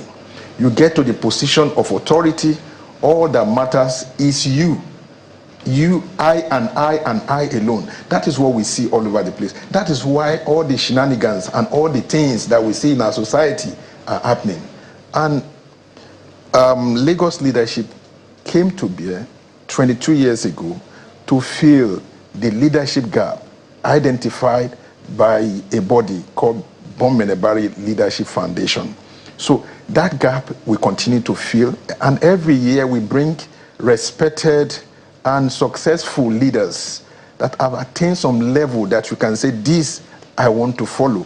This has influenced me. So we bring them from all over the world. So this year's conference is a three days conference that starts on Thursday, the 9th of July, 2026, with two major speakers. Our convener, Pastor Charles Pandy, who is a regional pastor in the Redeemed Christian Church of God, will be speaking on the topic itself, leading beyond self. And then we have a man of God who is the founder and the president of Grace for All Nations Church in the US, by name Dr. Emmanuel Ziga. He's an international renowned speaker across all over the world. Then on Friday is a corporate roundtable where we'll be having three major speakers speaking on that day. The first speaker will be the Group Managing Director of First Bank, Mr. Wale Oyedeji. Will be speaking eloquently on the topic leading beyond self. And immediately after that, we are bringing on the stage to speak on from success to significance. And that will be the president and the founder of Dominion City in Lekki there. And then finally for that day, the convener will be speaking on cross-generational leadership. It's not just that you are leading today, you are not passing to the generation coming after you. So that's what we are going to be having on Friday. And on Saturday is a very, very loaded day. From 9 a.m. to 3 p.m., we're going to be having 4 different speakers. On the Friday, before I miss that out, the president of the CIBN is our special guest of honor. Will be coming as the president of CIBN, Chartered Institute of Bankers of Nigeria. So it will be there. So the program this year is well loaded and is practical. It's not just talking for talking's sake. We are influencing lives and we have followers. So this year, the conference is, attendance is free. However, registration is mandatory. And everyone is expected to register at www.llconference.com. So you can register for free and then you can attend. We want you physical, we want to see your face, and you can also join us virtually. So everything is put together. It's a comprehensive bundle And we look forward to seeing Ayo and yourself at the conference this year. Thank you very much. Well, first of all, thank you very much for that eloquent PR job that you have just done for the conference. But first of all, you told us the time on Saturday, 3 p.m. you said? Yes, it's 9 a.m. to 3 p.m. But you didn't tell us for on Monday. On Monday, it starts at 9 and it will end at 2. Okay. On Friday, on Thursday. On Thursday. Sorry. On Thursday, it will start at 5 p.m. and end at 8 p.m. On Thursday, it will start at 9 a.m. Thursday? Or Friday. Friday, it will start at 9 a.m. and end at 2 p.m. And Saturday is now 9 to 3. To 3 p.m. Okay, secondly, you have not answered my question. Okay. The first one, which was, I mean, she talked about the leading beyond self, the theme. Yes. But many people can't even lead themselves. Yeah. So does this conference presume that it's those who can already lead themselves that should come? No, it's for everybody, both those that are already leading in one capacity or the other, and those that have not even attained the level of leadership. Okay. So we all need to come together and brainstorm together to achieve that growth that we need in our society. The reason why today we have so many people in the society that they've not found the path that they were called to fulfill. So this gathering, people, both leaders and the led, together to impart life, so that all of us together, you have a particular level of influence in your own given area of influence that you are meant to attain. So that is what this conference is all about. That not only leaders leading themselves for their own pocket, but leading to influence life and to change destiny. Thank you. Yeah. Right. If I can come to you, you know what? Yeah, you should be fine. 22 years, and you know he has just described a very packed and loaded conference for 2026. So you know what's going to be different about what's been done, you know, over 22 years? Why is this conference different this time around? Thank you very much for that question. I think it's going to be different because of the ideas, the new ideas that the convener brought to the table, wanting to, as much as possible, include younger ones and a bit more diverse kind of people in the organization. Particularly also the theme itself, leading beyond self. It connotes that beyond the fact that you've become a leader yourself, and I hear when you say that people naturally cannot lead themselves, but it's to become a leader, you must aspire to be one, and when you aspire, you are already leading yourself. But having done that and succeeded at that, the next place to go is to consider the servitude element of leadership. So in other words, it's not about the recognition alone, it's about you impacting another person to become a leader. And so I think the theme just really prepares everyone, especially leaders, those who have led themselves to be where they are in the corporate world, in the religious world, and so on and so forth, to think about making other leaders, to think about making more sacrifices to ensure that other people get to where they are at presently and even beyond. So for me, it really strikes a chord in the sense that it will talk to a lot more people, a lot more younger ones who are aspiring to get to that place of leadership that they visually admire those that they see gets to. And I do believe strongly that it will be different. We want to try to attract as many young people as possible into the 3 days so that they can learn, they can hear, they can unlearn and prepare for the future. Thank you. Interesting. From here as well. They hear lots of things that they should not be hearing. Right, and I mean, your contributions, Mr. Adeniro, you know, what's, how would I put it now? the core objectives of the LLC 2026, beyond what, they have said, there are some other core objectives that's,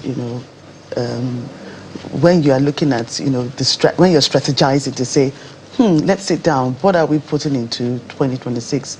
The 3 days, how are we going to plan it out? What are the first things we're going to do? What do we expect the young people to take out of it? Beyond the conference, what are the other things that we're going to expect the young people to continue to do what they have learned from the conference? So when you were doing the planning and strategy and all that, what went into it? What were the thoughts that were brought to the table, for that? Thank you very much for that question. Specifically, when we're even talking about the youth now, the best people to even speak to are the youth, because they are the future. They are the people that will succeed us. But currently, the mindset, the paradigm that the youth is even looking at, I would say likely is self-centered, which is a natural inborn tendency. But by the time you start speaking to them on this, you are bringing to their attention or their thoughts a new paradigm of the future, a new paradigm to change their ways and their expectation, and the kind of thing they should be learning now. Instead of saying, oh, where will I be? What will I do for myself? You should start thinking, what will I do for others? What contributions will I leave when I grow up? When I grow up, am I just working for myself or looking at a bigger vision far beyond me that will benefit others, that even when I'm gone, it will last beyond me? Those are some of our thoughts when we're preparing this. And the impact across is a timeless theme. This leading beyond self is a timeless theme that even Jesus said, if you want to lead, you must serve. You must serve. Somebody said the best way to find yourself is to lose yourself. Yeah. And even Jesus said, greater works than this shall you do. So he said, beyond even myself, I'm preparing you for greater works, bigger things than what we are experiencing now. Thank you. But sometimes, madam, the reality of the day can be so overwhelming. Yes. That future he's talking about is dreamland. How do you see this conference helping to change or shape perspective in that way, so that our activities today, is preparing us for that future that is still looking bleak? Okay. Somebody says. Okay. Okay. Thank you very much. Just like you have said, you said that what we do today, how will it impact our future? And that's one of the importance of this meeting. If you look at the society today, you can only be thinking about how will I make it? How will I survive? That's the word. How will I survive it? So all your activities is centered around yourself, so to say. Even where you have authority, you want to use it for your own benefit most of the time, because you think this is how it will go. But we need to understand one thing. The future is not about you alone. It's about the society itself.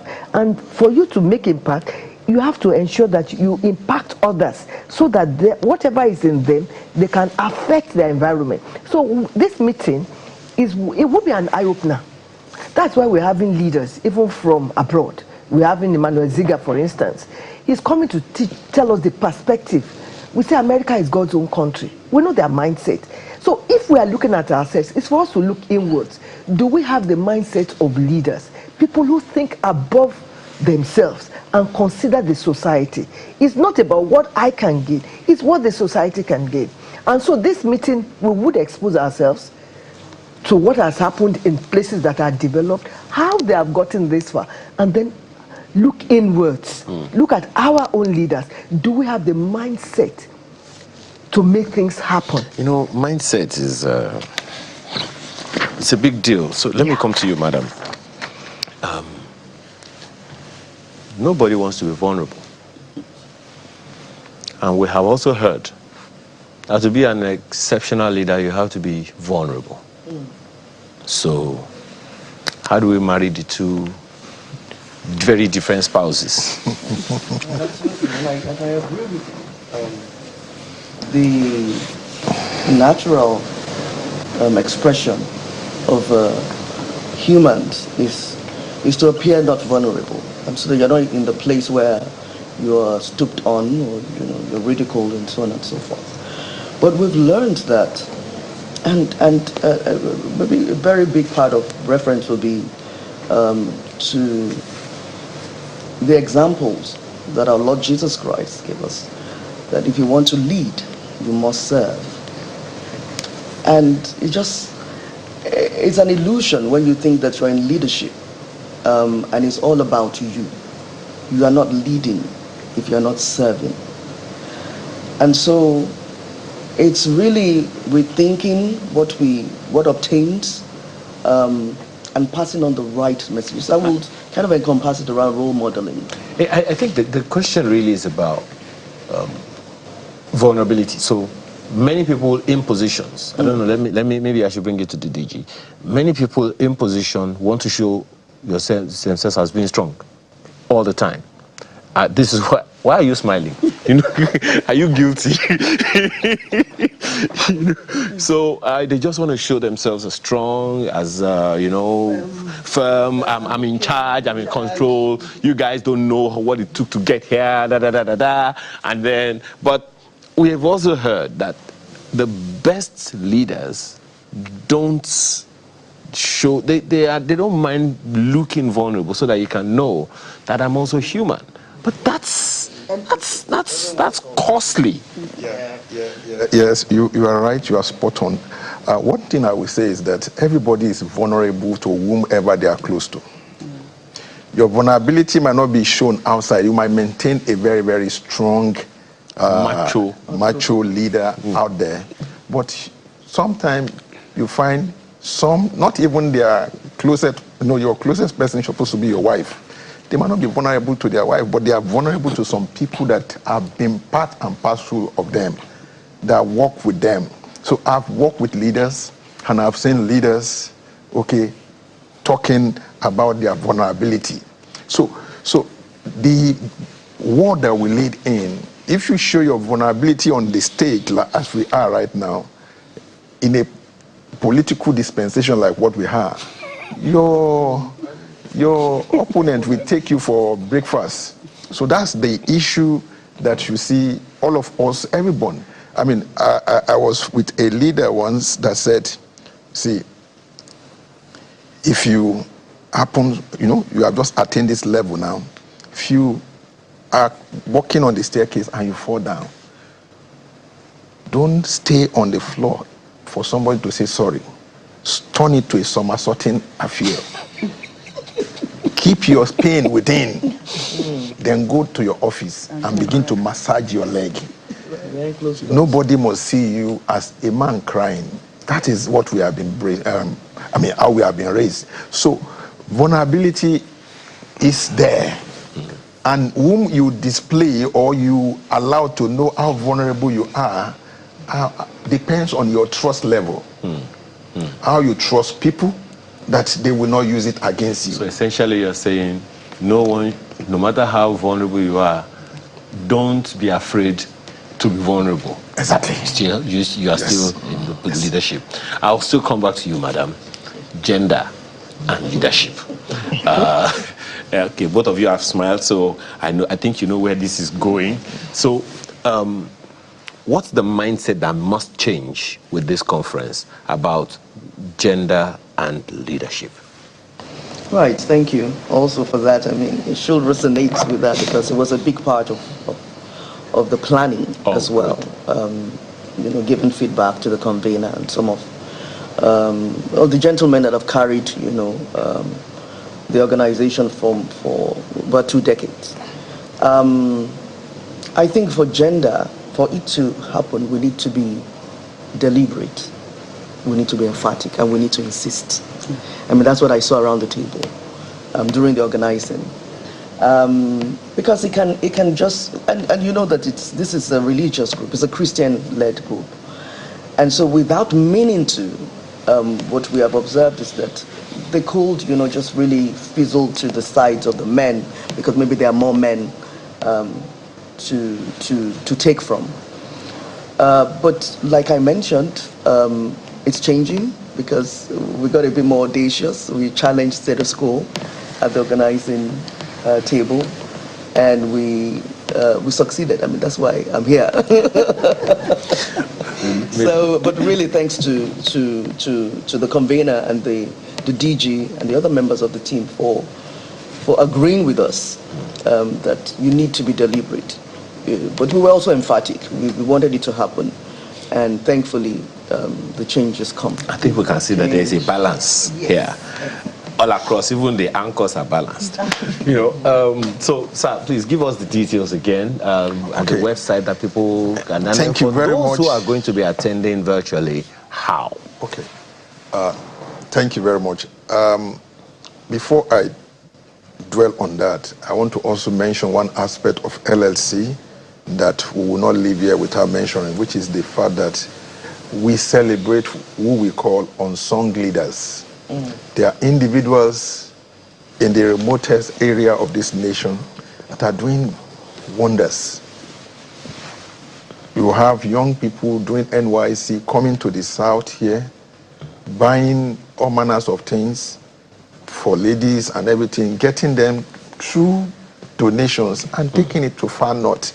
Young people, nobody knows about them, but LLC, through our own internal workings, we identify such and we celebrate them. Might not be with millions, but we recognize them. Recognizing them again is actually building their leadership skills and their confidence that what they are doing is not for fun.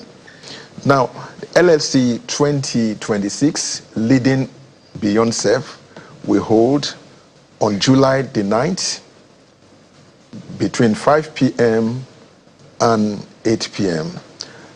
And on the 10th, which is Friday, from 9 a.m. to 2 p.m., which is a corporate roundtable. And on Saturday is much more elaborate, between 9 a.m. and 3 p.m. Attendance is free. However, registration is mandatory, and everyone is expected to register on www.llconference.com. And the reason why we want them to register is to speak to the question you just asked. So if you are attending virtually, on the day of the conference, we will give you the link through which you will join the conference from beginning to the end. So you'll be getting email notification when the conference starts. We advise the URL for you to be able to join.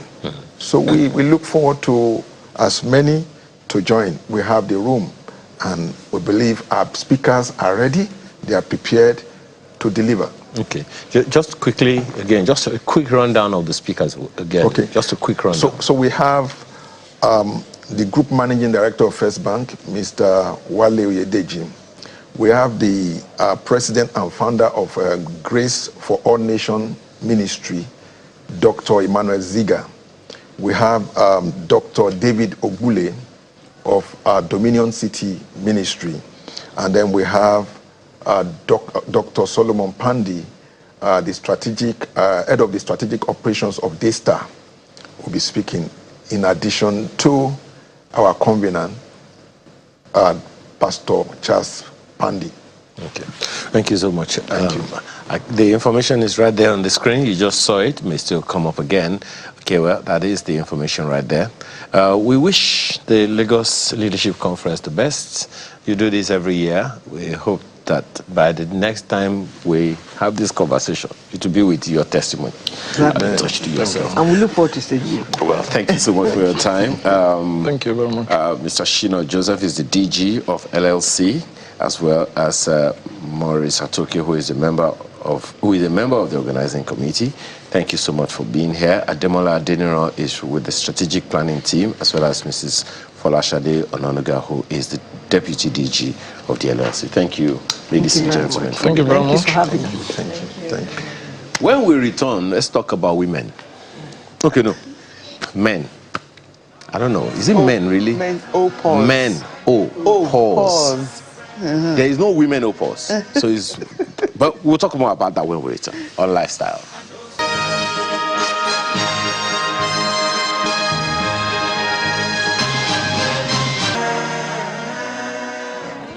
Okay, so we are here. I don't know what we are talking about. You know, this is the lifestyle segment. Some women say, some women say that men is their problem. Menstrual. Menopause. What is our offense? There is no womenstrual. There is no womenopause. But anyway, let's talk about. I'm not going to be leading this conversation. But yeah. Yeah, open it. No, it's a woman topic. I'm just here to empathize. Here we go. Why are you empathizing? What's there to empathize? It's no women empathize. Well, let's welcome pharmacist, women's health advocate Ibukuntola Ogunyemi, because he said it all. We're here to talk about menopause and, you know, that stage in a woman's life where, you know, age has done a number on her, and she's going through some hormonal and bodily changes yet again. And, you know, so, yes, I just introduced our pharmacist, women's health advocate, Ibukuntola Ogunyemi, who joins us in the studio to talk about this stage, critical stage of a woman's life. Welcome to the program. Thank you very much. Thank you for having me. As much as we say, you know, this lifestyle segment is usually a more softer conversation. You know, more or less we laugh, we have fun, but, you know, menopause is not fun, is it? Let's start from there. I mean, thank you. It's really nice that we're having this conversation because a lot of women are actually suffering in silence. Many women feel very alone on the topic. So it's good that we're having this conversation today. Yeah. So what exactly is it? And what is it that we men need to understand about women? Okay. Menopause is actually a natural biological transition that happens with women. And as women age, naturally, the hormones, there's a gradual decline with the hormones, especially the hormone called estrogen. And because hormones have several functions in the body, their decline also means that whatever changes are happening with the quantity, or in simple words, with the volume of hormones in the body, lots of things would also be affected. So women will start to experience changes, physical changes in their body, emotional changes, and also mental changes as well. Okay, so what's, you know, let's break it down more. A lot of people, when you hear estrogen, you kind of link it with the childbearing, you're getting pregnant, is what sustains pregnancy, it's this and that, and, you know, ovulation and all those kind of things. But really, when it starts decreasing, what else does estrogen do for a woman that when it starts decreasing, she has, you know, different issues internally? So usually menopause has about 3 phases. You have like perimenopause, and you have which sort of like starts the transition, the process. And then at that point, the hormones are fluctuating. At what age is that? And that could start for a good number of women. That starts in their 40s. For some, a smaller percentage could start earlier. And the perimenopausal phase it's like the beginning of the fluctuations. And then it moves to the menopausal stage where for 12 months it's confirmed that the woman isn't ovulating anymore. And then the postmenopausal stage phase where the hormones have now come to accept their low levels and they are stable. So at that point it feels like, okay, the woman has gone through the transition of the menopausal transition and is sort of out of the woods, because now the hormones are stable. Like they're now at much lower levels because there's reduced production, and all the symptoms which came along the tough journey have now stabilized. Right, and you know, when you say for 12 months, during the menopausal stage, it's confirmed that the woman is no longer ovulating. But is it just ovulation that suggests that menopause is happening? Menopause is happening. Because is it when the womb lines itself with the lining that comes out as a period when you're not pregnant after ovulation? What does that suggest? Does the womb act on its own without ovulation to say, okay, let me still line myself, I don't know what can happen, maybe a baby will still come, and then the baby is not here, and then she does goes through her cycle. So can a woman be going through menopause and still be on her menstrual cycle? Definitely. Yeah. So menopause is broader than just the cessation of the menstrual cycle. Yeah. So it starts with, it's like I said, the beginning of a decline. Yeah. So as women, probably in their 40s, or for some women earlier, they start to experience symptoms like the hot flushes, where they feel very, uncomfortably hot, even sometimes in air-conditioned rooms. They also experience dry skin, experience sleep disturbances, and sometimes even a reduced self-confidence, if I would say, and reduced self-esteem have also been reported along that journey. So it goes beyond the cessation of the menstrual cycle. And it starts because the decline in itself is a gradual process. It goes all the way. Yes. So I was going to ask about the science. And you have started to talk about, I think you read my mind. Yes, you started to talk about the science, that's because a man needs to understand that it is still my wife who is just an improved version, of it. So what are the things a man needs to understand? So there is menopause, which comes with aging, and then there is aging. And even though both are different, how do we tell the difference between when a woman is aging and when this one is menopause? I think there's not really a clear-cut differentiation. It's the person just growing. And I think women need support throughout, regardless of whether you're trying to differentiate the phase or the stage. It's just like a part of normal living. And men can support by, being calmer, being more patient, and also encouraging the women in their lives to have better access to, more healthier lifestyle choices. Yeah, so that's a good way a man can support the entire process, not necessarily trying to differentiate whether we're talking about normal aging or if there's a menopausal journey in the mix. It's all together. It's the person. Is it because the woman herself doesn't know what's going on in her life? Possible. It's possible. Just say it. Yeah, but say we don't know. It's possible because it's strange. It's not something that you're used to. Yes, we're not. A lot of women feel very disconnected with themselves at that point in time because you're not. Many people are not prepared for those changes. Good. And because they're not prepared for those changes, there's a lot happening at the same time they're trying to discover. And they're looking for that balance, with themselves, with their health, with their general So it generally well-being. kind of destabilizes the woman's mind. In some way, because most times women are not prepared for it. So for those who are not prepared for it, we'll talk to them in a moment, but for those who are not there yet, what are the things, is there a way to prepare for menopause? Yes, just like I mentioned at the start, that it's a natural biological transition. It's going to happen. Okay. So at the point where it starts to happen, most times the body is talking to you. Your body is talking to you. You're not just listening. But I would say Maybe for those because you don't understand the language that the body is speaking. For women who are not there yet, who are not, I think it's important first to start listening to your body, watching for changes, and there are a number of things which we can do, choosing healthier lifestyles, healthy habits, better nutrition, moving your body. I know it's a thing now with exercise and all of that. It's good to start, but it's good to be consistent with it. So making the right choices.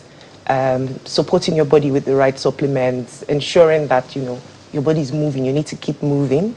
Ensuring that you identify whatever patterns symptoms or patterns you spot with yourself, with your health.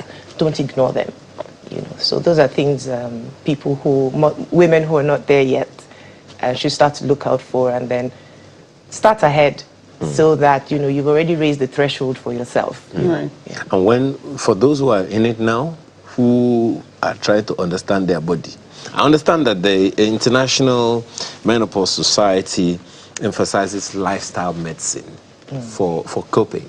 Yes. What can you say to that? Very important, because lifestyle medicine is really like saying you're giving your body the opportunity to thrive.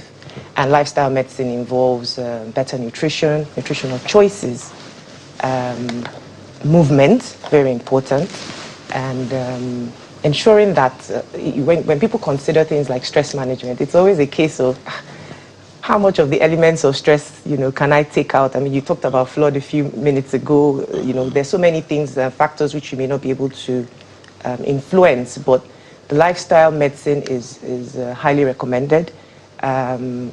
Over time, there are also studies that show that women who have made those choices are stronger, are more agile, more confident, and also women who support their systems with supplements like evening primrose oil have also reported to be more agile, stronger during the menopausal phase. Right, and then a while ago you talked about menopause, the onset, the preparation room, if I could put it that way, exactly.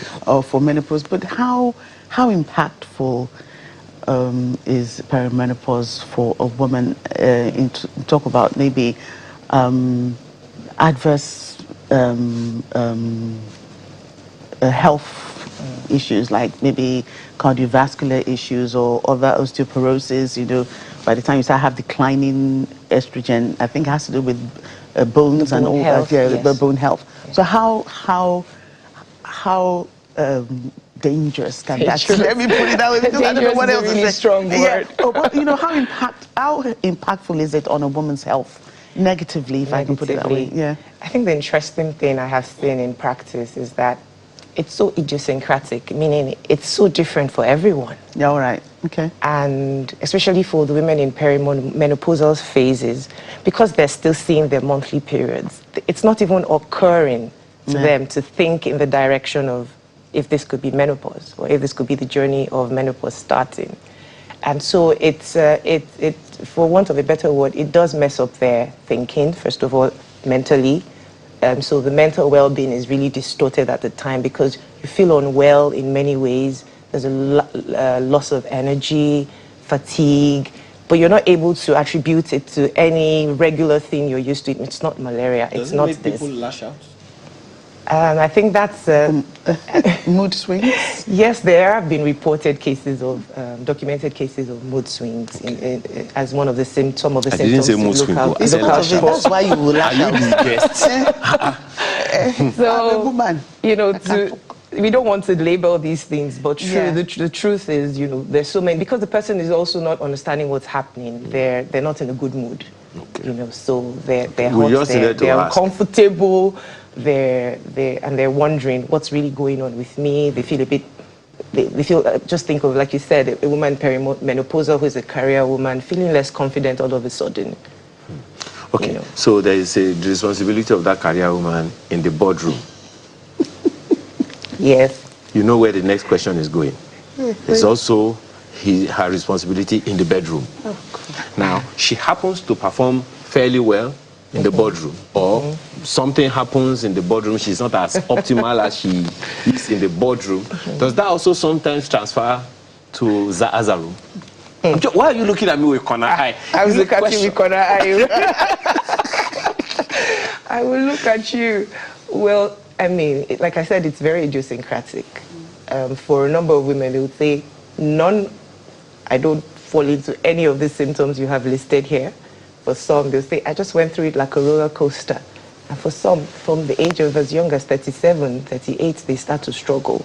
And I think over time, women have, in seeking help, have found various ways to overcome the various challenges they face during this period. So for the challenges in the other room, there's also help.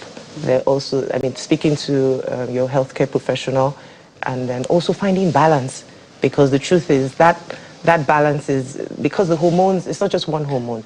All the hormones are beginning to not exit, but they're declining, and all of things affect. And we know that the other room, you also have to be mentally there, for everything to work. It's more about how she feels. How she feels. It's that she has to be balanced in there. She has to be balanced inside. So the spouse also needs to be understanding of that. Absolutely. So that's where friendship comes in, right? True. Okay. So I'm asking, because the woman is a very, very important person in any home. Extremely, she's pretty much the center point that everything is attaches to. We've talked about the concern for the spouse. How about the children? I asked about lashing out because the kid doesn't understand why mommy is just angry. Mommy is just angry. Mommy did not used to be angry like that before. All of a sudden, mommy is just always angry. True. And so that's the reason I'm asking, so that at least the kids can also understand, and then daddy can also say, don't worry guys, mommy is just going through that mood now. And then maybe it is a bottle of soft drink that will calm mommy down, or a bottle of champagne, or whatever it is. True. Women are the engine rooms for every home. They actually, determine the vibe in the home as well. So if the lashing out is, the core of the moment, it also means that the home is tensed, which is why we say that women need support from everyone in the family throughout this phase. But what's painful is because the women sometimes are not even able to identify that I'm probably starting my journey, I'm on this phase now. Nobody's really able to help you because you're not also able to spot that this is my challenge.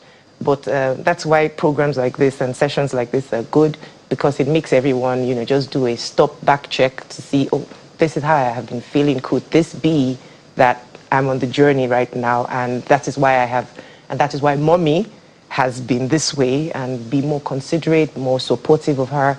And, like I mentioned previously, give her access to, healthier lifestyle choices. Enroll your wife with in a fitness group.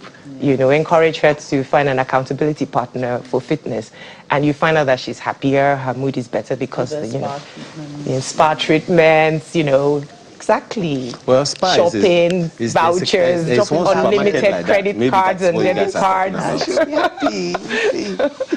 Okay. Make her happy. But it's really encouraging, that at least women should know now that they are not alone in this matter. But bringing a woman to that space is another thing altogether. You are women, so you understand. So when, I know I'm not the only one, but my situation or my experience is unique. To me, just as you said, some people are going through a roller coaster and the other person is going through topsy-turvy and all of that. And a man comes over and says, look, I have other women in my organization who are about your age and they're not going through this thing. So it's those dynamics that make it a bit interesting. True. You're very, very, very spot on. And the truth is, you would see unique experiences, and one size doesn't fit all. You may have women in your circles who are able to mask, or manage, but a woman in the home, she's at home. So she should be, vulnerable. She should be, relaxed enough to be herself. And we, the children or the spouses, should be, aware enough to be supportive, knowing that she's in her space. And so she may not be, you may be experiencing or interacting with other women outside who are able to, steeze and composure outside. But, at home, she's herself. So what would you advise the women themselves now? Okay, so I would say that, first of all, your body isn't working against you. Your body is communicating with you. We just need to listen. And that we can't afford to ignore or keep ignoring persistent symptoms or patterns. And it's whatever it is that's been tugging at you, you need to speak to a healthcare professional immediately. We need to prioritize sleep. We need to prioritize, skin hydration. We need to prioritize supporting our bodies with, the right supplements, with the right exercise, with the right routines and nutrition to ensure that we're ready for it and that, our bodies cope well. Please, that first one, that they need to prioritize, say it again. Which one? We need to prioritize sleep. Sleep. Say it again, please. We need to prioritize sleep. Thank you very much. Thank you.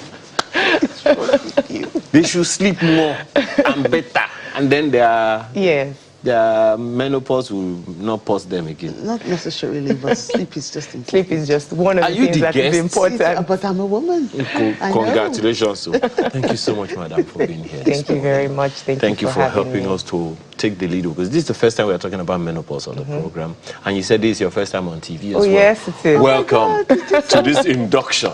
And you did very, very well. Thank you very much. Ibukuntala Ogunyemi is a pharmacist and a women's health advocate. We appreciate your time and your perspectives. Thank you very much. Morning. When we return next week, Yes, next week. Next week. My name is Ayo Makinde. Have a wonderful, wonderful rest of your weekend. And I'm Joke Rogers. Bye.